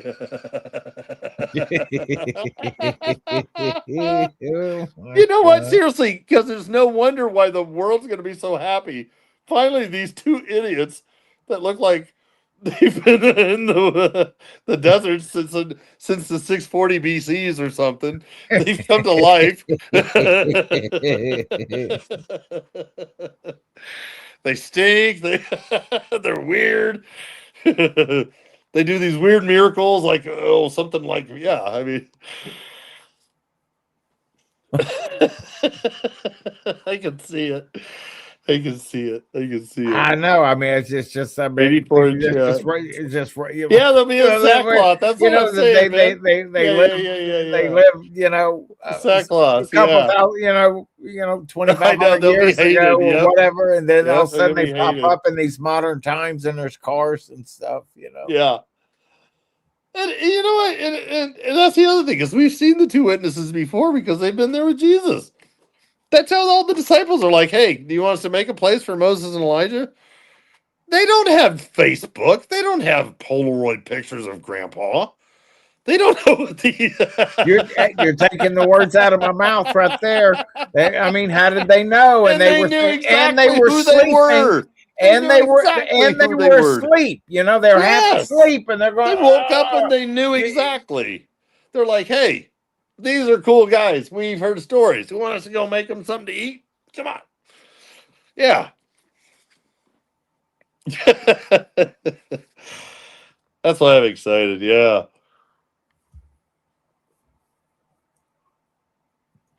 Wow. Oh.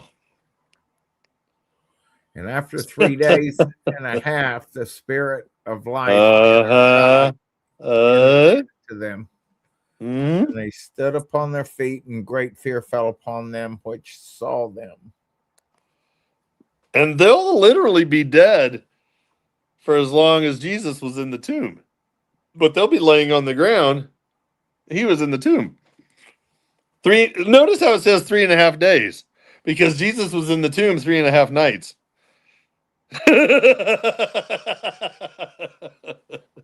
It's so cool. 3 3 3s.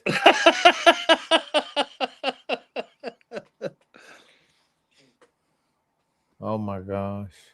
Haven't you? Yeah. Yeah, they send each other presents. Yeah, they're like, finally, those two idiots are gone, man. I'm sending you Amazon Prime chocolates tomorrow. By drone. Yeah. Them two witnesses is done. Finally, those fools are shut up. But the entire world is watching them. And could you imagine the entire world just watching these guys just slowly going up and they're coming to life and standing on their feet, and they're going, What world? But check it out, right afterwards in the next couple chapters in 13, that's when you start seeing all the signs and wonders. So it's almost like the first half, you've got the two witnesses that are doing the signs and wonders. And in the last half, you've got the the two main leaders, the you know what I mean, the two main humans versus God's two witnesses, because you got the Antichrist and you've got the false prophet, and the AC is taken up by the Lucifer, so you've got the unholy trinity. Unbelievable. Oh, when you say the AC is, I thought you was fixing to say who it is. I still think it's Waldo. Everybody asks, I'm like, man, I still, because nobody can find him. Nobody can find the AC. That's why I think it's Waldo.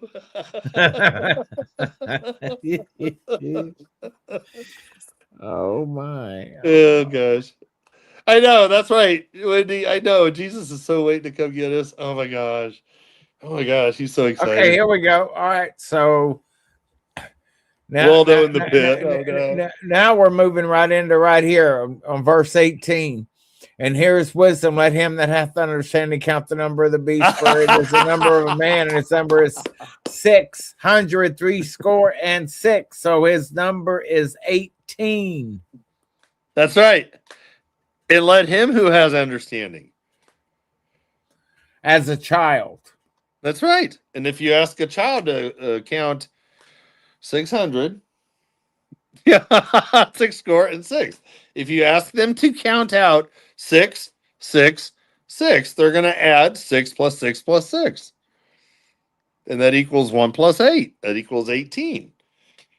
You have the 1 plus 8, you have 9. You now have the trinity that's cubed. 3 cubed. 3.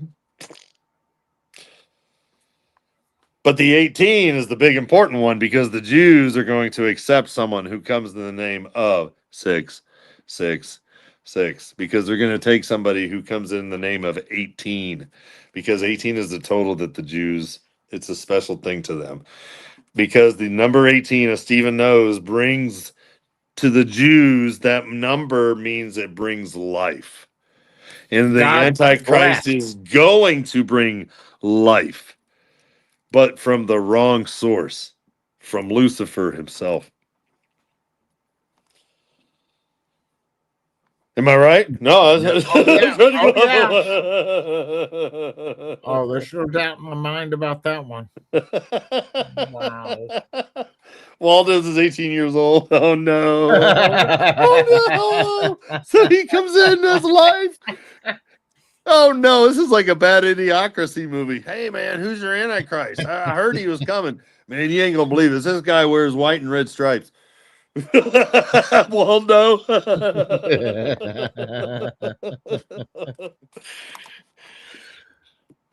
Oh my yeah, Father, goodness. Son, Holy Spirit. Yep.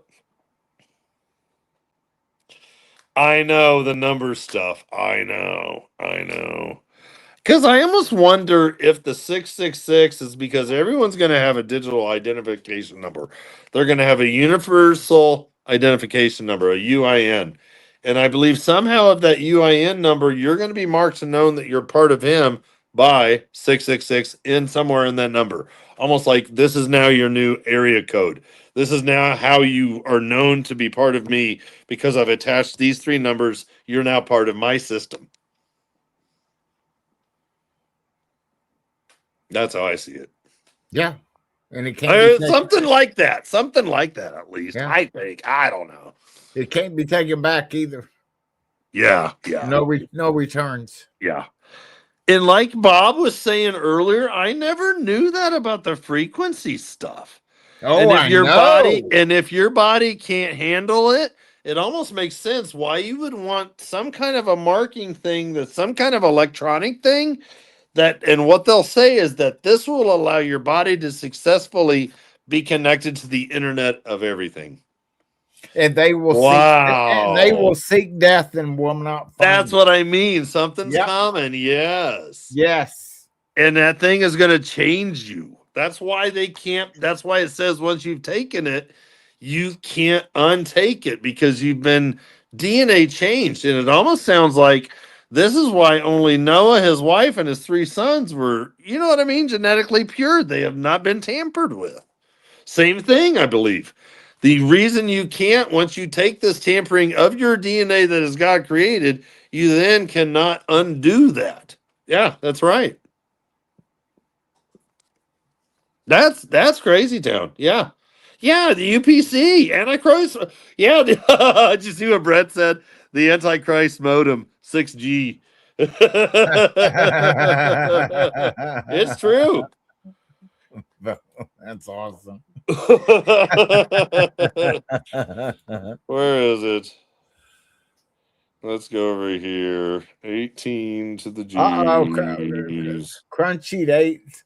I know. 18 means sadness, revolt. Hey, you can play what's his nuts video again. Yeah, the 18 Jewish number meaning corresponds to the Hebrew word chai, which means life. It's very significant in Jewish culture. This connection leads to the tradition of giving gifts and donations. Yes. In multiples of 18. No wonder they're going to be giving gifts after these two witnesses are dead and lying in the streets. And they give gifts and donations in multiples of 18, which symbolizes the gift of life that is being given to the person who's receiving the 18. So when someone comes in their own name and presents them that they're giving life, because what does Jesus say? I have come so that you may have life and have it more abundantly. Mm-hmm. What is this Antichrist going to present? I am bringing you life. 18. Mm-hmm. Yeah. Oh, man. But he that comes in his own name, he you will accept. Yes. Yes. Wow. This is crazy. Wow. And it's the chai symbol. Oh, wait a minute. Doesn't this Yeah, chai they wear it around symbol? their necks, the whole 9 Well, yards, man.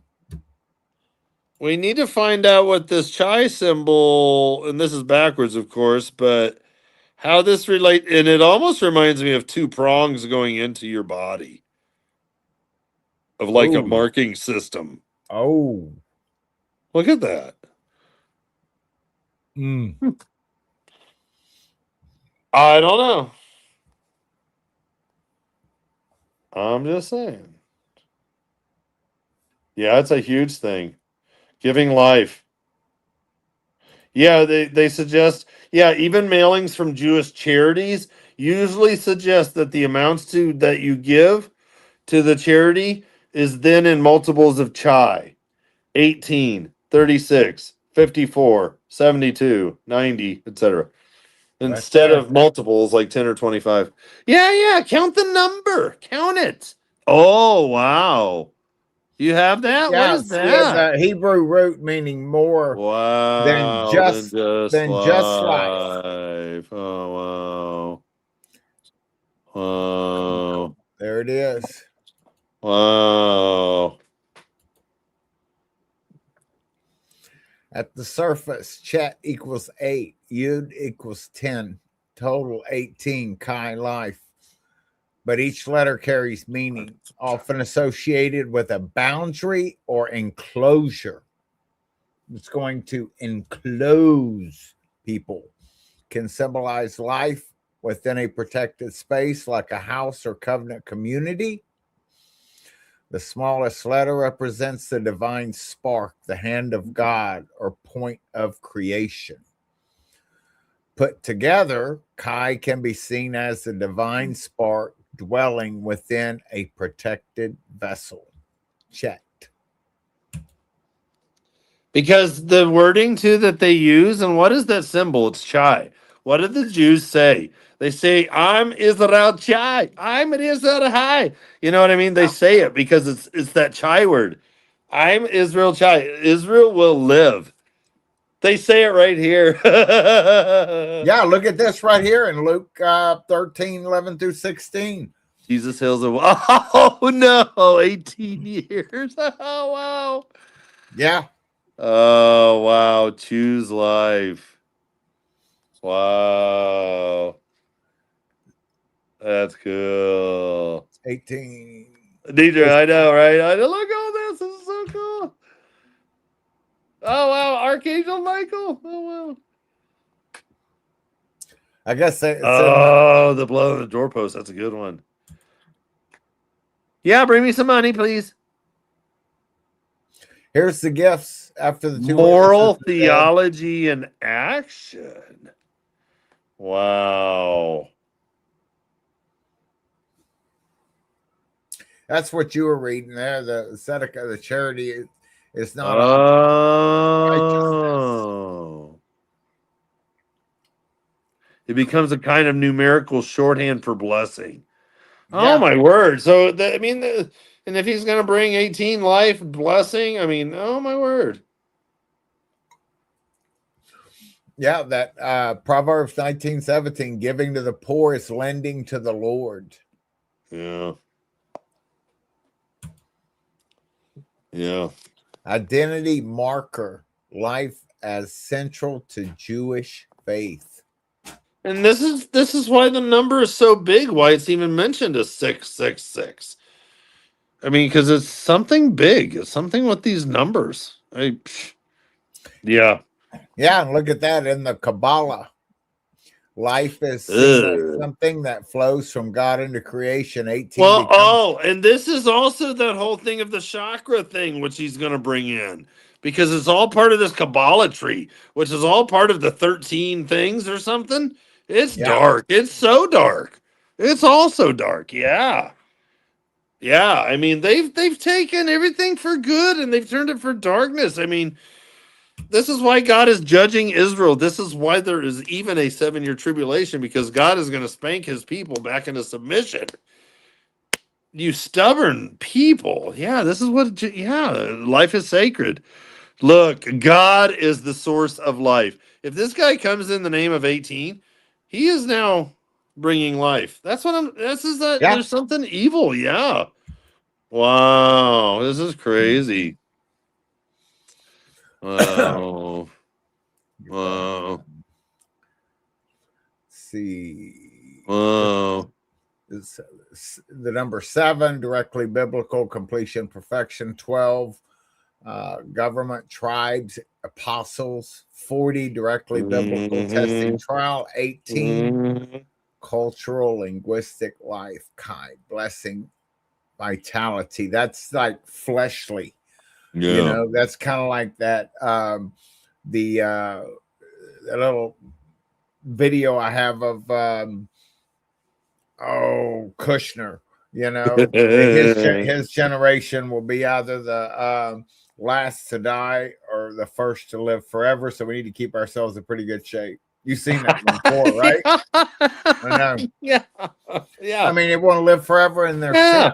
And and that's that's what. exactly what the original lie was in the Garden of Eden. Yeah. You too can become a god and live forever. What's the Antichrist going to present to them? You can become a god and live forever. And also, I believe that part of the Antichrist mark of the beast system is he's going to tell them, if you accept this mark, I will help protect you against Almighty God. Oh. Oh. And the That's people are good. going to be like, yeah, okay, okay.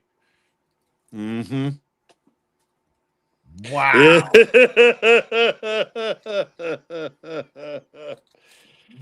is Wow. why I don't. This is why no one's going to be tricked into this thing coming down the road.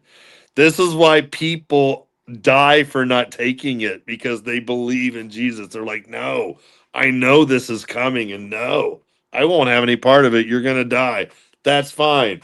I've read the good book, or I've heard this from others, or I know this now to be true, because a lot of people are going to come to Jesus.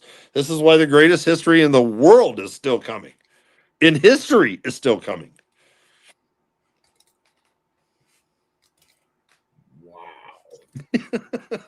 This is what we were doing down at the prophecy thing when we were having these talks. Yeah, I Always like, know. I know. wow, wow. This is Because somebody it's will bring up something, you'll bring up something, Scott will bring up something, Nathan will come up with something.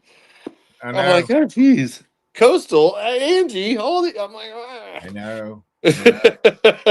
ah. That's what was so cool about that, just sitting around in those chairs, just I sitting know. around. And they were like, man, we need to just like set my phone up and just go live right here. When we Yeah. opened up, we were just sitting around there because I'm like, this is where it's at, just Mm-hmm. wow. Big picture. The number 18 ultimately represents life given by God. Life given by God. Life sustained through righteousness. That tells me right there. That's kind of like that. That's the whole people want to be sustained by keeping the Mosaic law, not in their own strength, in their own ability. Life chosen over death, life shared with others through generosity. It's simple on the surface, but underneath is tied to God, creation, God's breath, covenant, a protected life, ethics, hope. Hope. Live video. No, ours is Titus 2:13. That's our hope. It still blows my mind that the Antichrist is the one who does these signs and wonders too. Oh, yeah.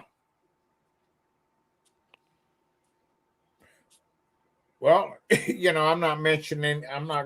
Hold on. Remember earlier when we were talking about how Jerusalem's going to captivity and they're going to be taken hostage? And this is why Revelation 13:10. If anyone is destined for captivity, to captivity he goes. If anyone is killed with the sword he must be killed. But here's the perseverance of the saints, the faith of the saints, the confidence of the saints, the trust, their belief. Yeah. Will be kept from the hour of trial. Yeah, and I love how the Holy Spirit directs John to put in, 7 times. If any in the 7 churches in Revelation 2 and 3, if anyone has an ear, let him hear what the Spirit says to the churches, because it's for all of us. Whereas we get to Revelation 13:9 at the midpoint, when the Antichrist and the beast is talking about the false prophet, it now says, if anyone has an ear, let him hear. Amen, Mindy. Amen. There's no churches. There's no churches mentioned. Now it's just, if anyone has an ear to listen, let them hear. Because, guys, yeah. Wow. My goodness. I know. That was so like the upper room, wasn't it, Bubba? All of yeah, I know. Man, that was like the Blessed Hope Conference 2.0, man. When I came out of there, I felt like, out of that Passover, I felt like I just been to like the biggest concert venue. I mean, it was that was something else, man. And I love the way, man, that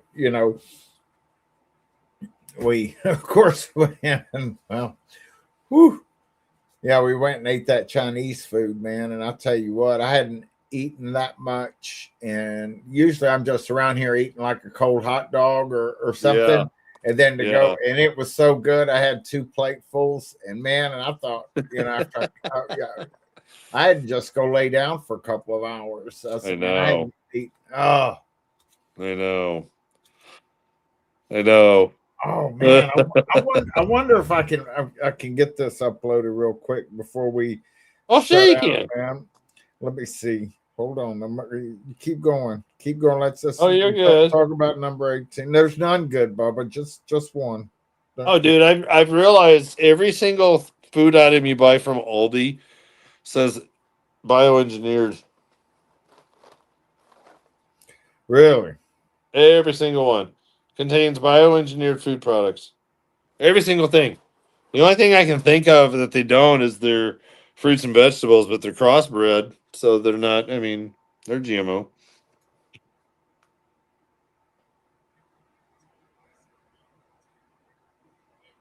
Bottom line. Oh, gross, Jobo. Cold hot dog. Do what? What'd you say? Jobo said something about a cold hot dog. Oh, cold hot dog. Yeah. Well, I mean, I'm just, with me, I'm a simpleton, because eating is just something I have to do to sustain me, I mean, because I'm like not this food guy, and people say, oh, that is so good, and yeah, I recognize when food's like really good and everything, but I mean, me, oh, my lovely bride, she'll just make like a smorgasbord of stuff, and then and I'm like, hon, you don't have to do all of that. Can I even get this uploaded? Yeah, there it goes. All right. We got our zebra fudge cookie. Do you? Oh my goodness. Zebra fudge cookies. Yeah. Right on. Yeah, we had these at the dinner. But man, but yes, I do like, a lot of sweets when I go to bed, man. I do It's like, too. ooh, I don't know. Well, there we go. Oh man. Yeah, I'm gonna have to play catch up tomorrow. Start putting up news again. So people gonna be like, "Wee!" But there's nothing happening in the world, Bubba. Nothing at all, No. man. Everything's just fine. I mean, I could walk outside. Remember, we were at the Rock and Refuge, man. That's right. I mean, it was just so peaceful. First up close look at the moon in 50 years from spacecraft. So apparently they have gone around the moon. This new Artemis thing. They have not gone around them. No, I know, right? But, check it out. They got the pretty video. And of course now it's Hold on. Let me hold now on. it's all in 4K. See, remember that. Oh wow. Okay, where's the moon buggy and the flag? That's by the Whataburger.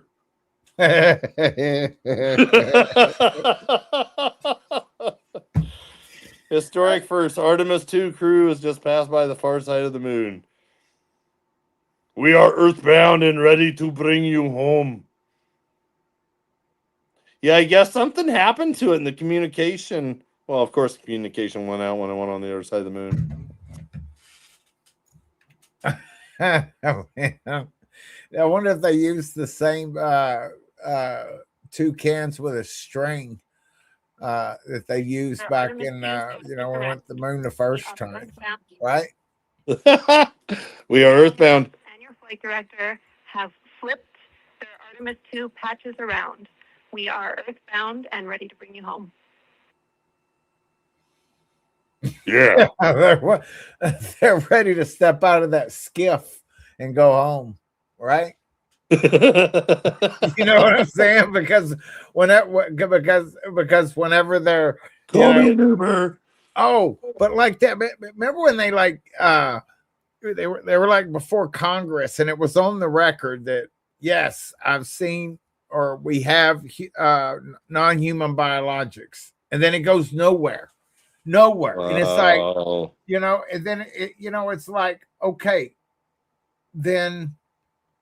Okay, where is this? Show it to us. It's like they've just got this string along thing because they don't know when the rapture is either. Yeah.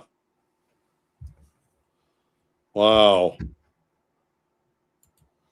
So this is saying that a report in the British Times says that Mojtaba Khomeini is hospitalized in Akuba in the city of Qom. And you know how they're doing this peace thing. So some U.S. officials say that there's too large a gap to narrow between the U.S. and Iranian positions before Trump's 8 p.m. Eastern deadline tomorrow. Trump has privately been less hopeful that Iran will make a deal. The Wall Street Journal says he is expected to issue final orders for the strikes Tuesday evening. And this next one says a plan for a massive U.S. Israeli bombing campaign against Iran's nuclear facilities is ready. Energy facilities is ready to go if Trump gives the order. Up until 8 p.m. tomorrow. And 8 p.m. tomorrow Eastern is 3:30 a.m. in Iran. Goodness. So what time does that make it here? So if it's 8 p.m. Eastern, that means it's 3 a.m. in Israel, and it's either 3:30 or 4:30 in Tehran because they're always like an extra half hour, in addition to being at least half hour or an hour and a half ahead of Israel, I believe. So yeah, that'll be 7 p.m. your time tomorrow that Trump's deadline ends. Let's see here. What are they gonna? What's this video? Looks pretty beefy.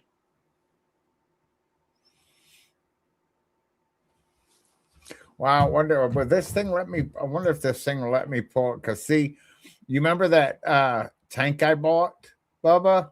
Oh, I already sent you this stuff, man. I'm going to play this. Oh, yeah. That's so cool. Let's see which one. Let's see. This is, was this I don't know if this thing will bring up. Look at this. Well, this is look my at that. training. Yeah. Remove that. Let's see. Let me bring up the other one. And video file, and then it will be the 6181. This is the first time I've done this. Now, when I'm bringing that up, are y'all listening? Can y'all hear that? Yeah. I hate that, man, because I can't hear it on this side. Oh, I hate that when you do that. So anyway, here's the story on this. Actually, I used to. Wow, should I say this? But it goes back to when I was 18 or 19. I used to procure gasoline that I did not pay for and carry it around in a 55-gallon drum in the back of my truck. And anyway, that was somewhat, what would that be? 38, 39 years ago. So I had training to do this. I had training to do this. So anyway, I went to TSC and here's my little and it's much easier. Wow. When I was 18 or 19, but man, it's much easier now. I just get this little pump. There I bought at TSC. Got that in there and just got it going through a plastic bag, and I needed a wire, so I just tied the deal here with my cord from my mouse. So this is where'd you go? Oh, I don't know. It's somewhere. See, there's the mouse down in there. And somehow it's connected. There it is. But anyway, and there you go. And I can feel it, and it's nice and cold. All I do is pump it a little bit, so now my mouth's not full of gasoline. And so I pushed it back on the road. And yeah, I think I've sent all y'all my my deals, so this will be interesting to watch my gas gauge go to full as I'm driving. God bless. That's wild.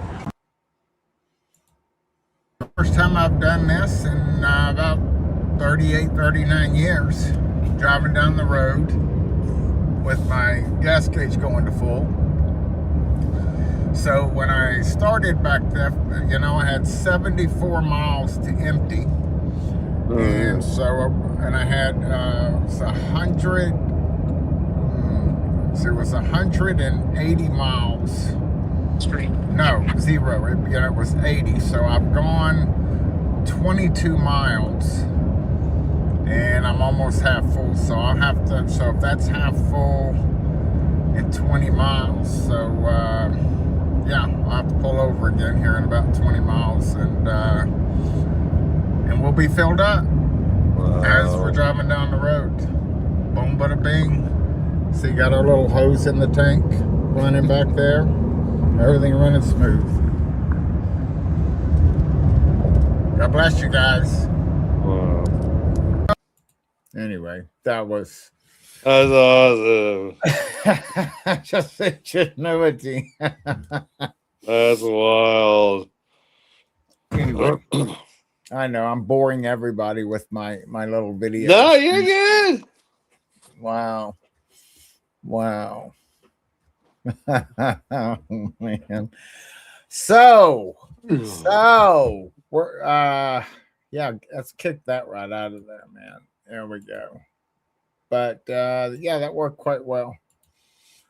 But it's and the whole reason I had that was just in case, because everything was going like wonky, and I just wanted to make sure I had enough fuel to get home. Yeah. But anyway, I didn't need it, and but I had to just. I wanted to just do it anyway, man. I'm always exactly what I want to do. Just so anyway, anything else, Bubba? Number 18. No, man. We done go covered eat dinner. I think. Zechariah. Yeah. Yeah, we're going on 2.5 hours, man. So anything new happening like real quick here in the Middle East? I mean, what are you seeing real quick? You got any quick news stories or anything you want to share? Or does everybody need to go to your Telegram and pay the toll? The IDF just advised people across Iran to avoid using trains or being near railway lines until late tomorrow night and until late Tuesday night, stating that that doing so could put their lives at risk.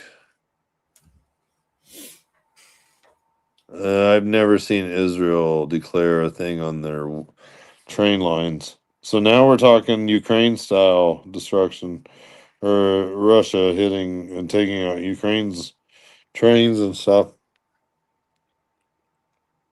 So now we're literally going for the jugulars. If we're going to shut off their oil, we're going to shut down their way to get oil from place to place to place, which is usually by rail. It's the cheapest versus train. Or yeah, but by rail, yeah. It's cheaper than Okay, well, back up here. So what rails are being shut off from where to where? Well, let me see what this is in Farsi, so I'm going to translate it. Oh, so they're shutting off. They're cutting off Iran. That's what they're doing. If it's in Farsi, right? Yeah, this is what Israel put out to Iran. Yeah, they were warning them to stay back. Hi, baby puppy doggy. Yes. We'll go outside in a minute. Okay, so here's the thing, Bubba. So if like even during this whole war right now, they still had supplies going from Israel to Iran, right? Like kind of like they're feeding their enemy. Israel, no. Israel sending Iran food, no. Okay, well, I mean, okay, well then, where did the rails that they're going to cut off? Where were no. This is just a report that they're warning people to stay away from those because Israel's going to start bombing them. Okay. I guess I'm just getting tired and punchy. And urgent warnings to train users and passengers in Iran. Dear citizens, for your safety, we kindly ask you to refrain from using and traveling all trains in Iran now until at least 9 p.m. tonight. Until 9 p.m. tonight. Your presence on trains and railway lines puts your life at risk. This is the IDF warning Iranians not to use the trains. Wow. Oh, they're talking about passenger trains. Yeah.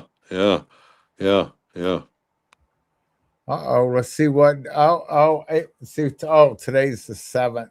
Now we're just looking at the latest post. Do you follow on Telegram? Do you follow Dmitry Medvedev? No, but I like him, the Russian dude. It's back on the 3rd. He says, no, Trump isn't leaving NATO and neither is America. Obviously, there's no real reasoning and Congress won't allow it anyway. Trump's rhetoric is nothing but posturing. Sure, some symbolic gestures are possible, trimming the size of the American contingent, withholding certain deliveries, but that's not the interesting part. What's obvious is that serious fault lines exist within the alliance fault lines. The Iran campaign, this kind of goes back to what you were talking about NATO splitting up, has only deepened in Europe's political freaks, especially the Brussels crowd, have started genuinely mulling the creation of a fully fledged military component inside the EU. That is what reshapes the picture. Until now, our position on EU membership for neighbors has been measured and calm, even regarding Banderite Ukraine. Want to join? Go ahead. But that has to change. The EU is no longer just an economic union. It can transform and rather quickly into a full-blown military alliance. The overtly hostile I mean, one, overtly hostile to Russia, and in some ways worse than NATO. It would be a revolting rabble of unhinged European parasites whose entire purpose will be to harvest political capital and, of course, cash from the stoking Russophobic hysteria. So where am I going with all this? Simple. It's time to drop the tolerant attitude toward our neighbors, joining what is now a military economic European Union that includes country 404. Our president recently signaled exactly this in politely coded terms, hinting to a certain comrade Pashinyan that membership in the EAEU and the European Union are simply incompatible. What is country 404? Bubba? That's what I want to know. That's what I want to know. Let me look that up. Oh, wow. Oh, no.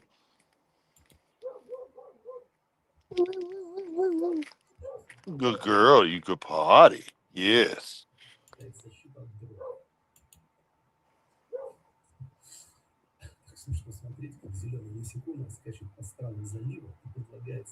Hold on. Oh, dude, you're going to have to see this, Bubba. Hold on just a second. I'll pull it up in a minute. What was I looking for? I was looking for country 404. 404. Right? Yeah. Squirrel. Oh, jeez. Whoops.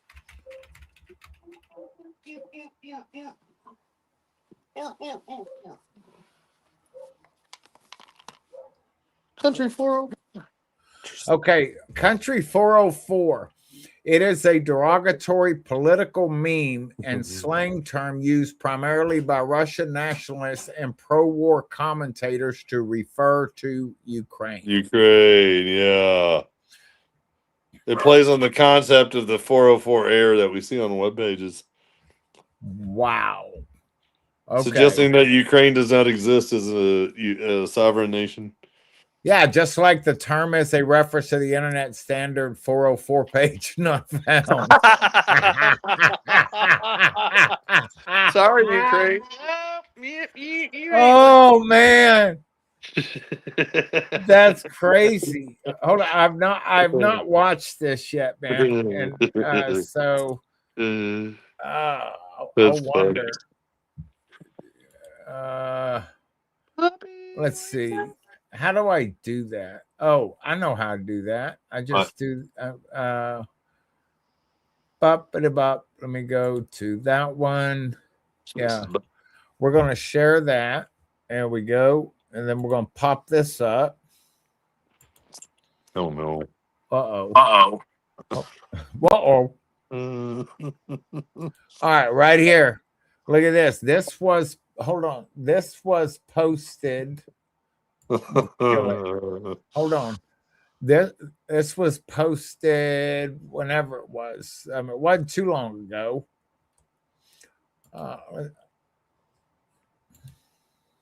There's what's this goo, yeah.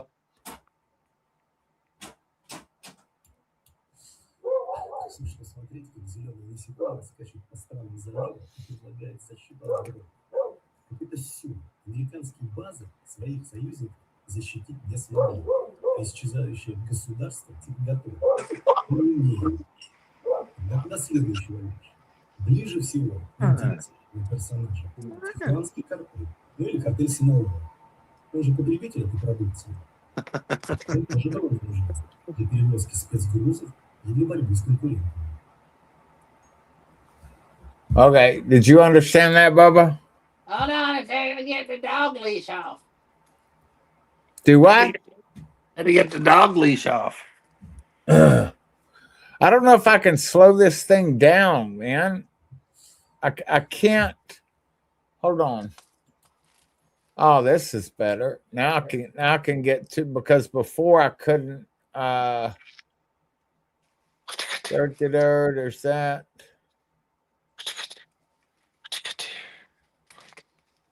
All right, I'm gonna have to pause it, Bubba. I'm gonna have to pause it. Here we go. Okay. Lord of War. It's almost comical watching the little green bug hop around the Gulf states, pitching his drones defense services around the Gulf states. Okay, the whole thing is absurd. Who's he talking about? The little green bug? I don't know. This video even looks like AI. That's why I'm like, I don't know. The little bug. The U.S. couldn't protect its own allies' bases, and now this excuse for a country claims that it can. Oh, he's just. Oh.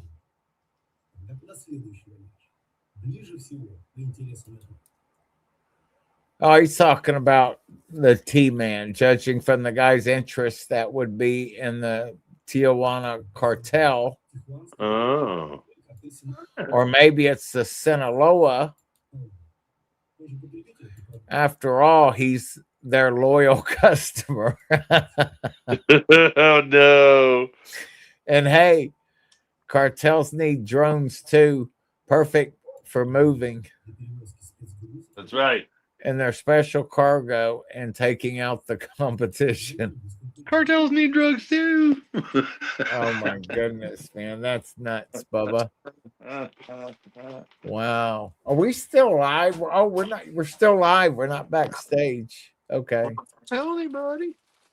I know. Puppy. All right. Oh, I'm just looking I around. know. I need to get caught up on the news. Get it out there. When's the last time you made a post? You know, I didn't even put one up. I don't think at all on Tuesday or Monday.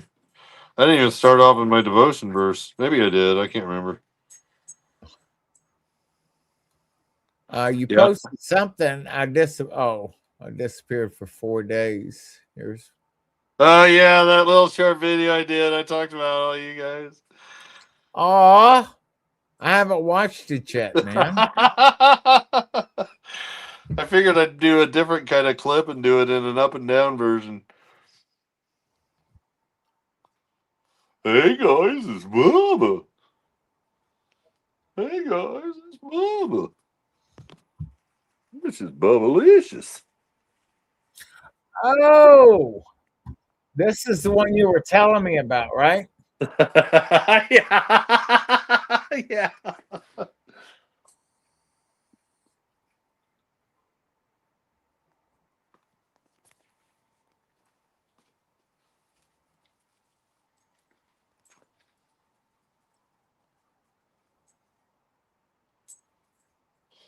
Mm-hmm.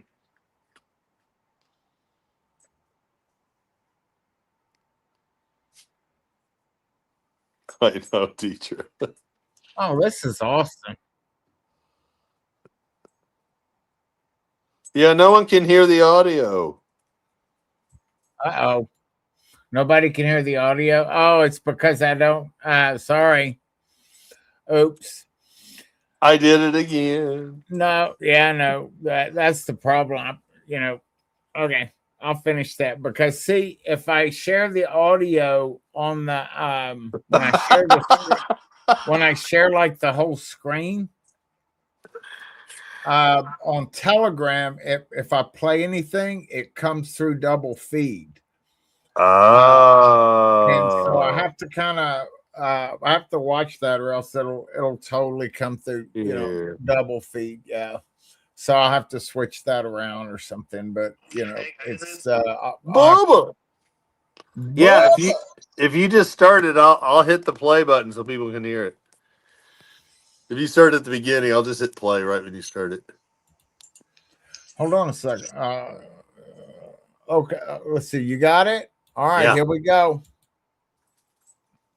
Bubba, how are you guys doing? I know some of you are wondering, where did Bubba go? And why did his Telegram go silent with all the news that's going on right now? Well, actually, I went to, as a lot of you know, the Uptime community They had a prophecy conference back in October, and I was unable to attend. But Bible study with Derek, he had a smaller version down at the same area, just for Passover through this morning today, Easter. So there were 7 YouTubers of us that showed up and their families, and we were just bouncing off ideas and stuff. And the Lord is just showing each one of us different nuggets. And people were asking questions, and just the fellowship and the laughter. And just to realize, like, all of these people that were there and whatnot, these are all people that we're going to spend eternity with. And it's just so exciting. Thank you so much. Bible study with Derek. Mission for Christ. Michael Pels, Centurion. There, we got Minister Scott there, 777. Oh goodness, Nathan McMahon, a bunch of so many cool people were down there. I mean, it was just outstanding, and oh man, guys, the Holy Spirit was totally moving in there. It was so cool. And I know I'm going to be doing probably a live, or maybe not a live. We'll figure it out. But between Stephen there, Mission for Christ, and I, and we're going to go in deeper, because I started showing him some things, how the Lord's starting to like put these pieces together in my mind, if that makes sense. And I'd like to share with you guys at least what I'm seeing.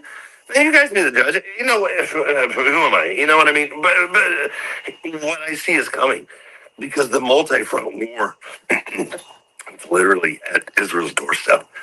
And don't be surprised to see a radiation disaster coming up on the western coast of Iran very, very soon. That's how close we are. And we're talking a couple days, I believe, maybe a couple weeks max. That's even pushing it too far, because some big things are coming, guys. And I don't think none of us really grasp how deep this is getting ready to go.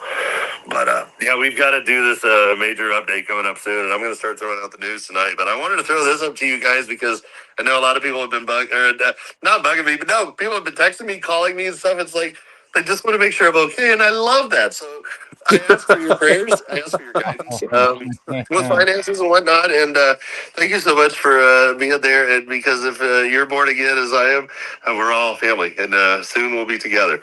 And what a wonderful day that will be.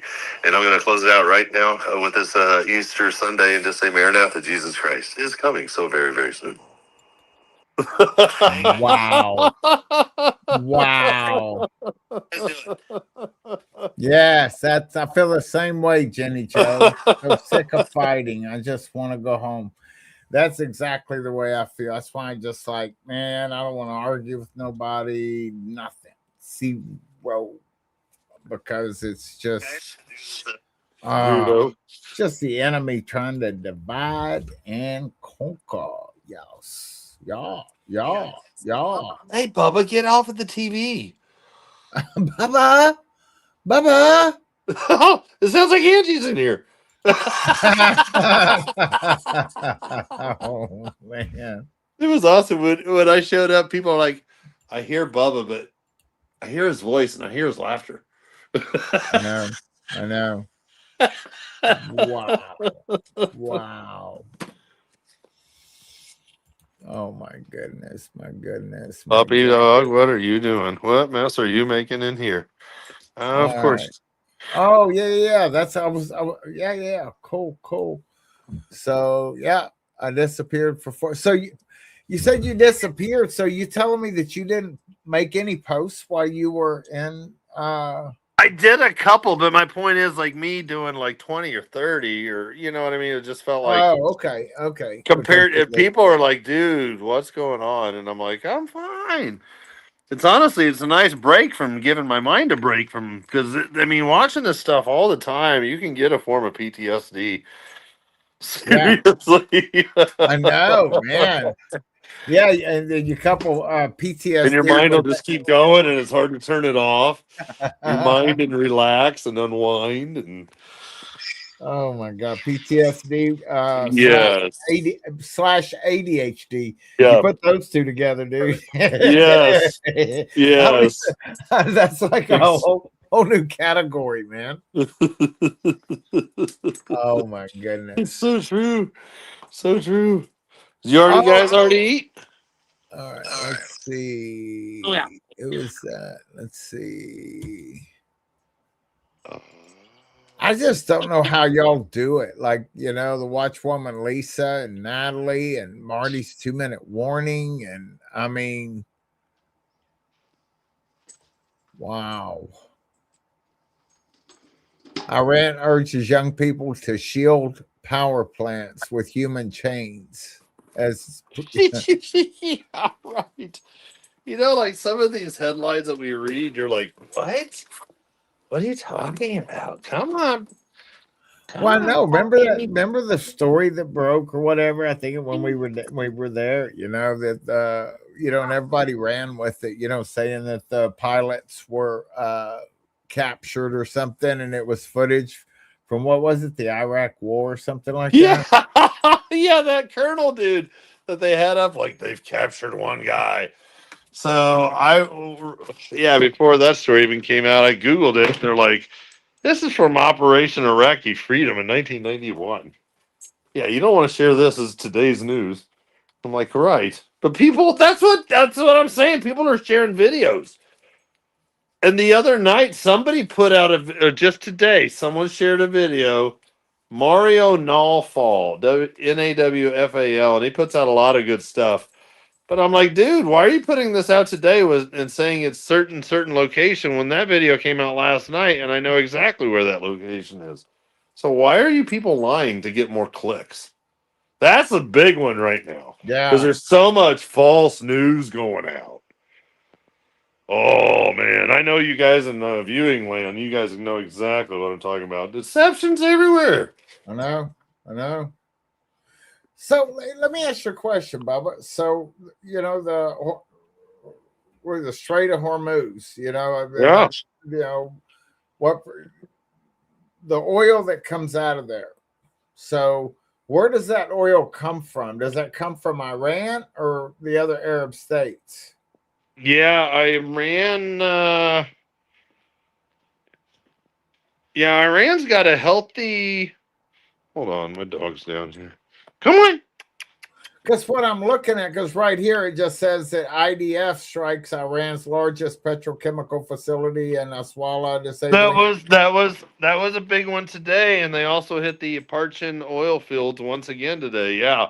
But my point being is, so what if the Hormuz is open or not? If there's no oil to go up it, that's why I was asking. Yeah, right, exactly.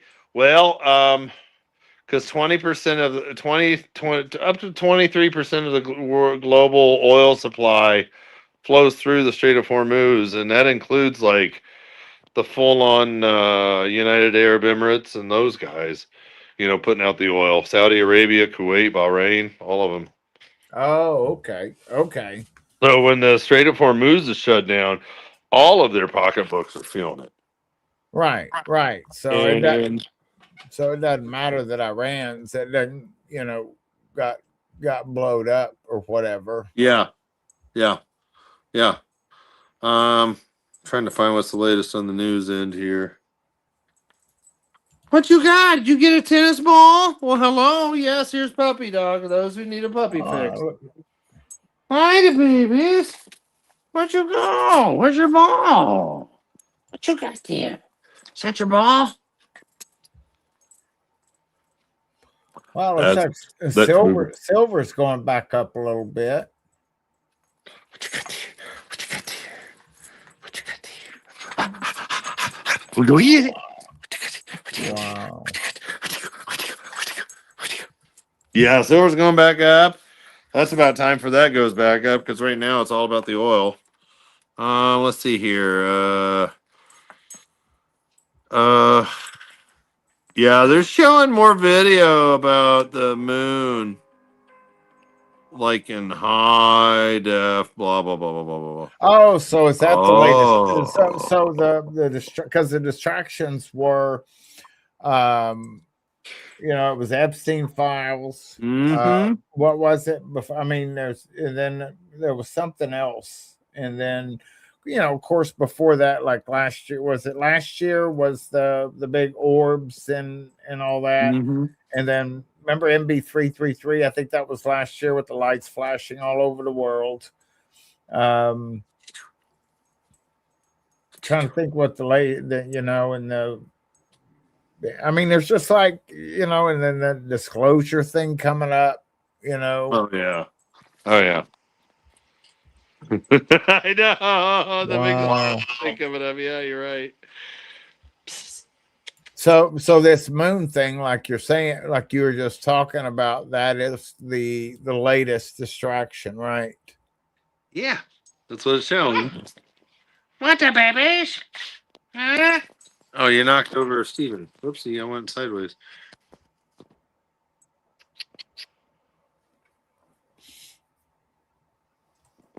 So what, you don't want to share anything you found? What's Secretary Rubio? If Europe won't allow us to use the bases we man and fund for their defense when we need them, we ought to close them down and remove our troops from Europe. If they get attacked by Russia, we can discuss whether or not we have. Yeah. Rubio came out yesterday too with the whole thing about the aliens. Yesterday he did it again. Wasn't he on that movie? Wasn't that him? What was that? The one disclosure. It was it Age of Disclosure? Or what was that documentary they just did? Oh my gosh. There's so much in my head, it's something new to go in it. Because I think the one coming out is Age of Disclosure or something, or just Disclosure. Maybe the other one was Age of Disclosure, but Rubio was in it. Okay. So what did you say? He just came out again and talked about aliens again, or what? Yeah, yesterday. Oh, get down. Yeah, yesterday. Okay. Get down, puppy.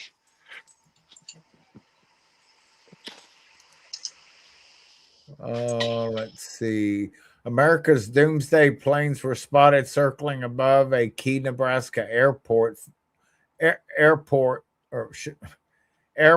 force base, whatever that means, on Monday, just hours before President Trump's deadline for Iran to accept. Did Trump extend the deadline again? I'm not seeing anything. Yeah, and I'm looking at all the. Let me look. I'll look at. Yeah, I'm not seeing anything.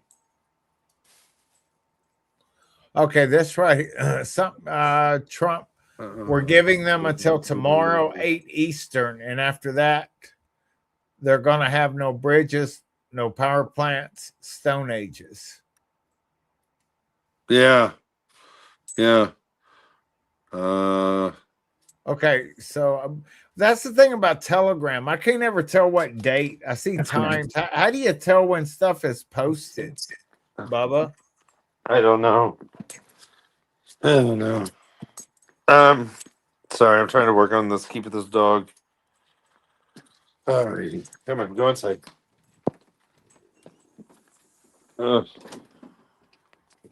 Okay, when he said it, it looks like it was 2:15 p.m. Eastern. Well, so I mean, we're way past that right now. I mean, that was a few hours ago. Mm-hmm. Yeah, yeah.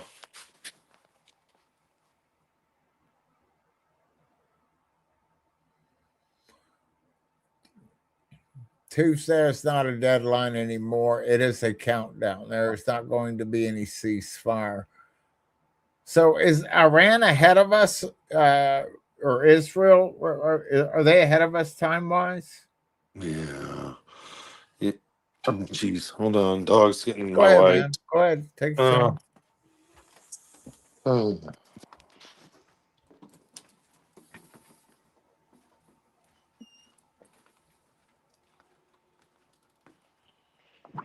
Why all this? What did she do? Trump says all of it. Yeah, Trump saying, I've heard that. Hold on. Yeah. Go ahead.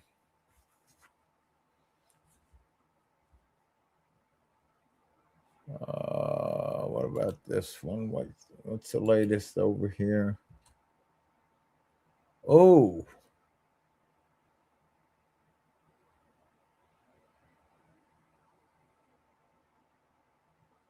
Wow.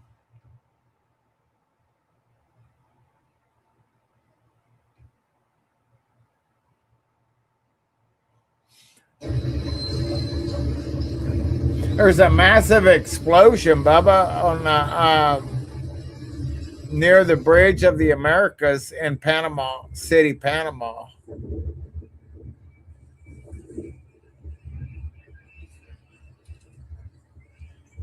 Wow.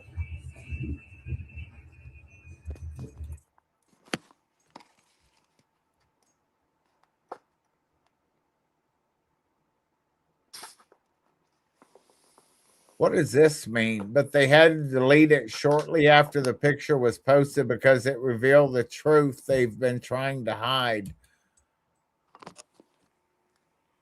What does this mean, Bubba? A Achaemenid Empire.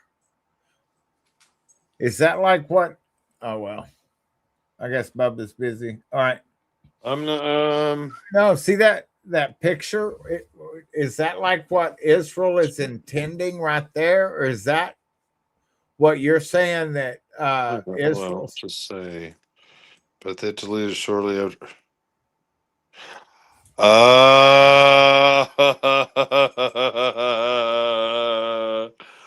There's no West Bank included in that map.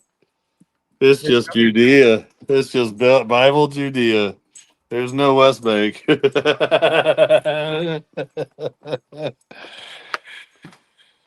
love it. So is that like the borders that Israel's going to have? What after? No, they're showing the Ark, whatever that is, Empire, but I'm not sure what the whole post is about. This looks like this was, that whole arcade empire. This was posted originally by Amir Here put Safadi. this, but if they hadn't taken it, wait a minute, Amir's putting in some weird stuff lately. Oh man, this guy today. All right, so yes, Tehran, the Meridot Airport. Okay. What is the Achaemenid Empire? I've never That's heard what of I'm it. looking it up. Ark, hey, get down. I'm gonna put I you am up. down. I'm gonna put this dog up. The dog is in a second mode of waking up now. I need to be going to bed, and this dog's wide awake again. I'm like, oh great. Yeah, no, I know. Arch ACH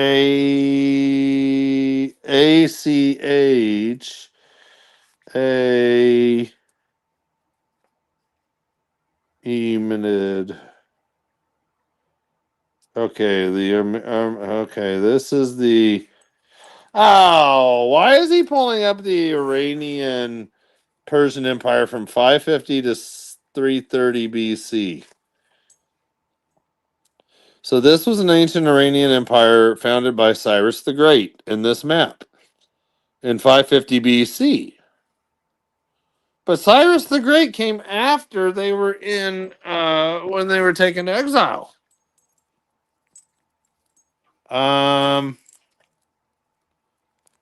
Oh wait, hold on. Let's find the map.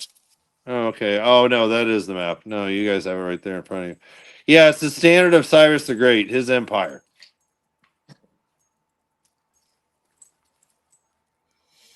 Oh, so was that like during the time of Esther? I think so. And when you look at, oh, he has a red map up. Okay, I have a yellow map up.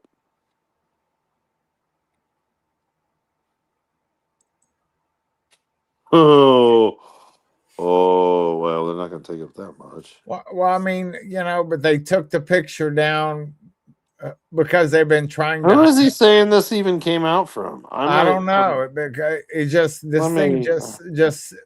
you could see it originally was from Safadi. Yeah, Who's trying to hide that? That's what I was trying to figure out. That's what I don't know. That's what I mean. He says these weird things, and I don't know. Let me find. And he also thinks the Jeremiah 49 war's already happened still, yeah, right? I think so. But my question for him then is if that's true, then why are we throwing out the rest of the chapter with it that are unfulfilled? I mean, he believes in the rapture, right? I think. No, I think so. No, I believe he does. Yeah. Okay, that's the tomb of Cyrus the Great. Does he believe in the Oh, sun? here's what he put out. Oh, I have the exact same map. What is he doing? IRNA's awkward own goal. This is response. This is Iran's own goal. In response to U.S. Defense Secretary Pete Hegseth's Back to the Stone Age remark, Iran State Agency IRNA posted a map of the ancient Achaemenid, whatever, I'll have to look it up, empire with the caption, "This is Iran in the Stone Age. Do you really insist on revisiting it?" So when Iran is trying to take Pete Hegseth's words by saying, "We will bring Iran to the Stone Age." So Iran says, "This is the size of our empire in the Stone Age, Mr. Pete Hegseth. Do you really want to bring us back to this time of the Stone Age where our empire is this big again?" Oh, It's stupid. It's stupid rhetoric. That's all this is. That's all this is. all And right, Amir man. and Amir makes it sound like it's something breaking news.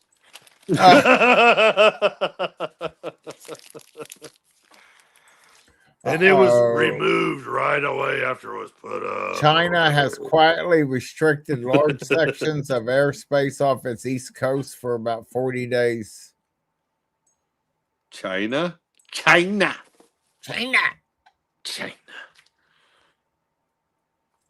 I mean, We'll get your I mean, ball. We'll get your this ball. stuff gets posted. I don't know, man. I don't know. Where's your ball? Where's your ball? Is that your ball? Oh, shush. Shush. Howdy, Matt B. Iran is telling people to evacuate entire What's up, countries China? in the Middle East. Oh, Barbara Claus. What? No, I just see that she has this video up too. Okay, puppy, I'm right here, sweetheart. Okay, settle down. Yeah, that's what you got there. Okay. Okay.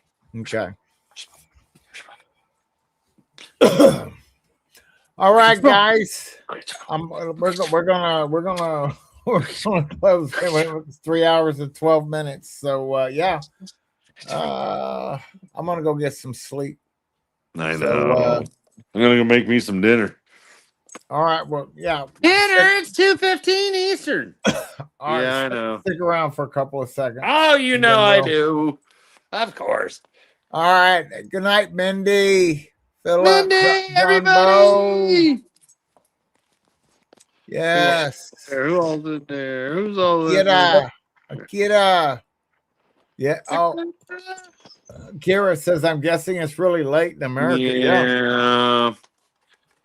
Wonder what time it is in Thailand. Huh? It's in the afternoon. Ah. Yeah, afternoon there, morning, early morning us. All right. No, Well, I'm sorry. I didn't mean to bore everybody. It's like I got all that out. I was like, okay, now I'm tired.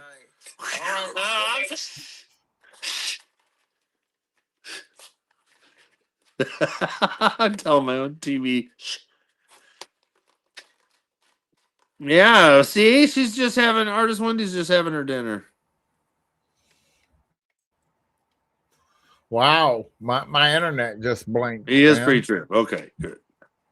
I know. I could do Callie and Brad. I could do pizza, but we did that last night. My kid had made some.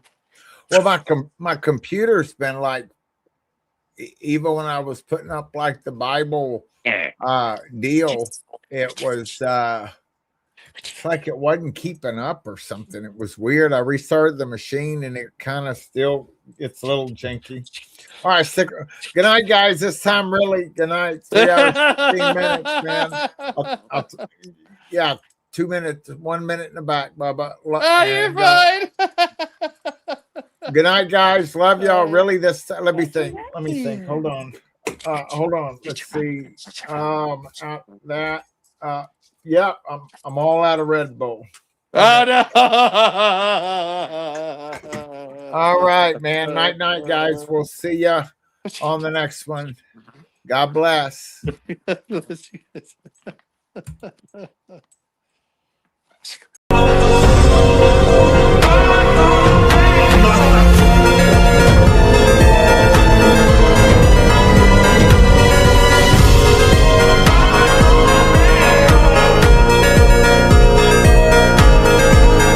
Hey guys.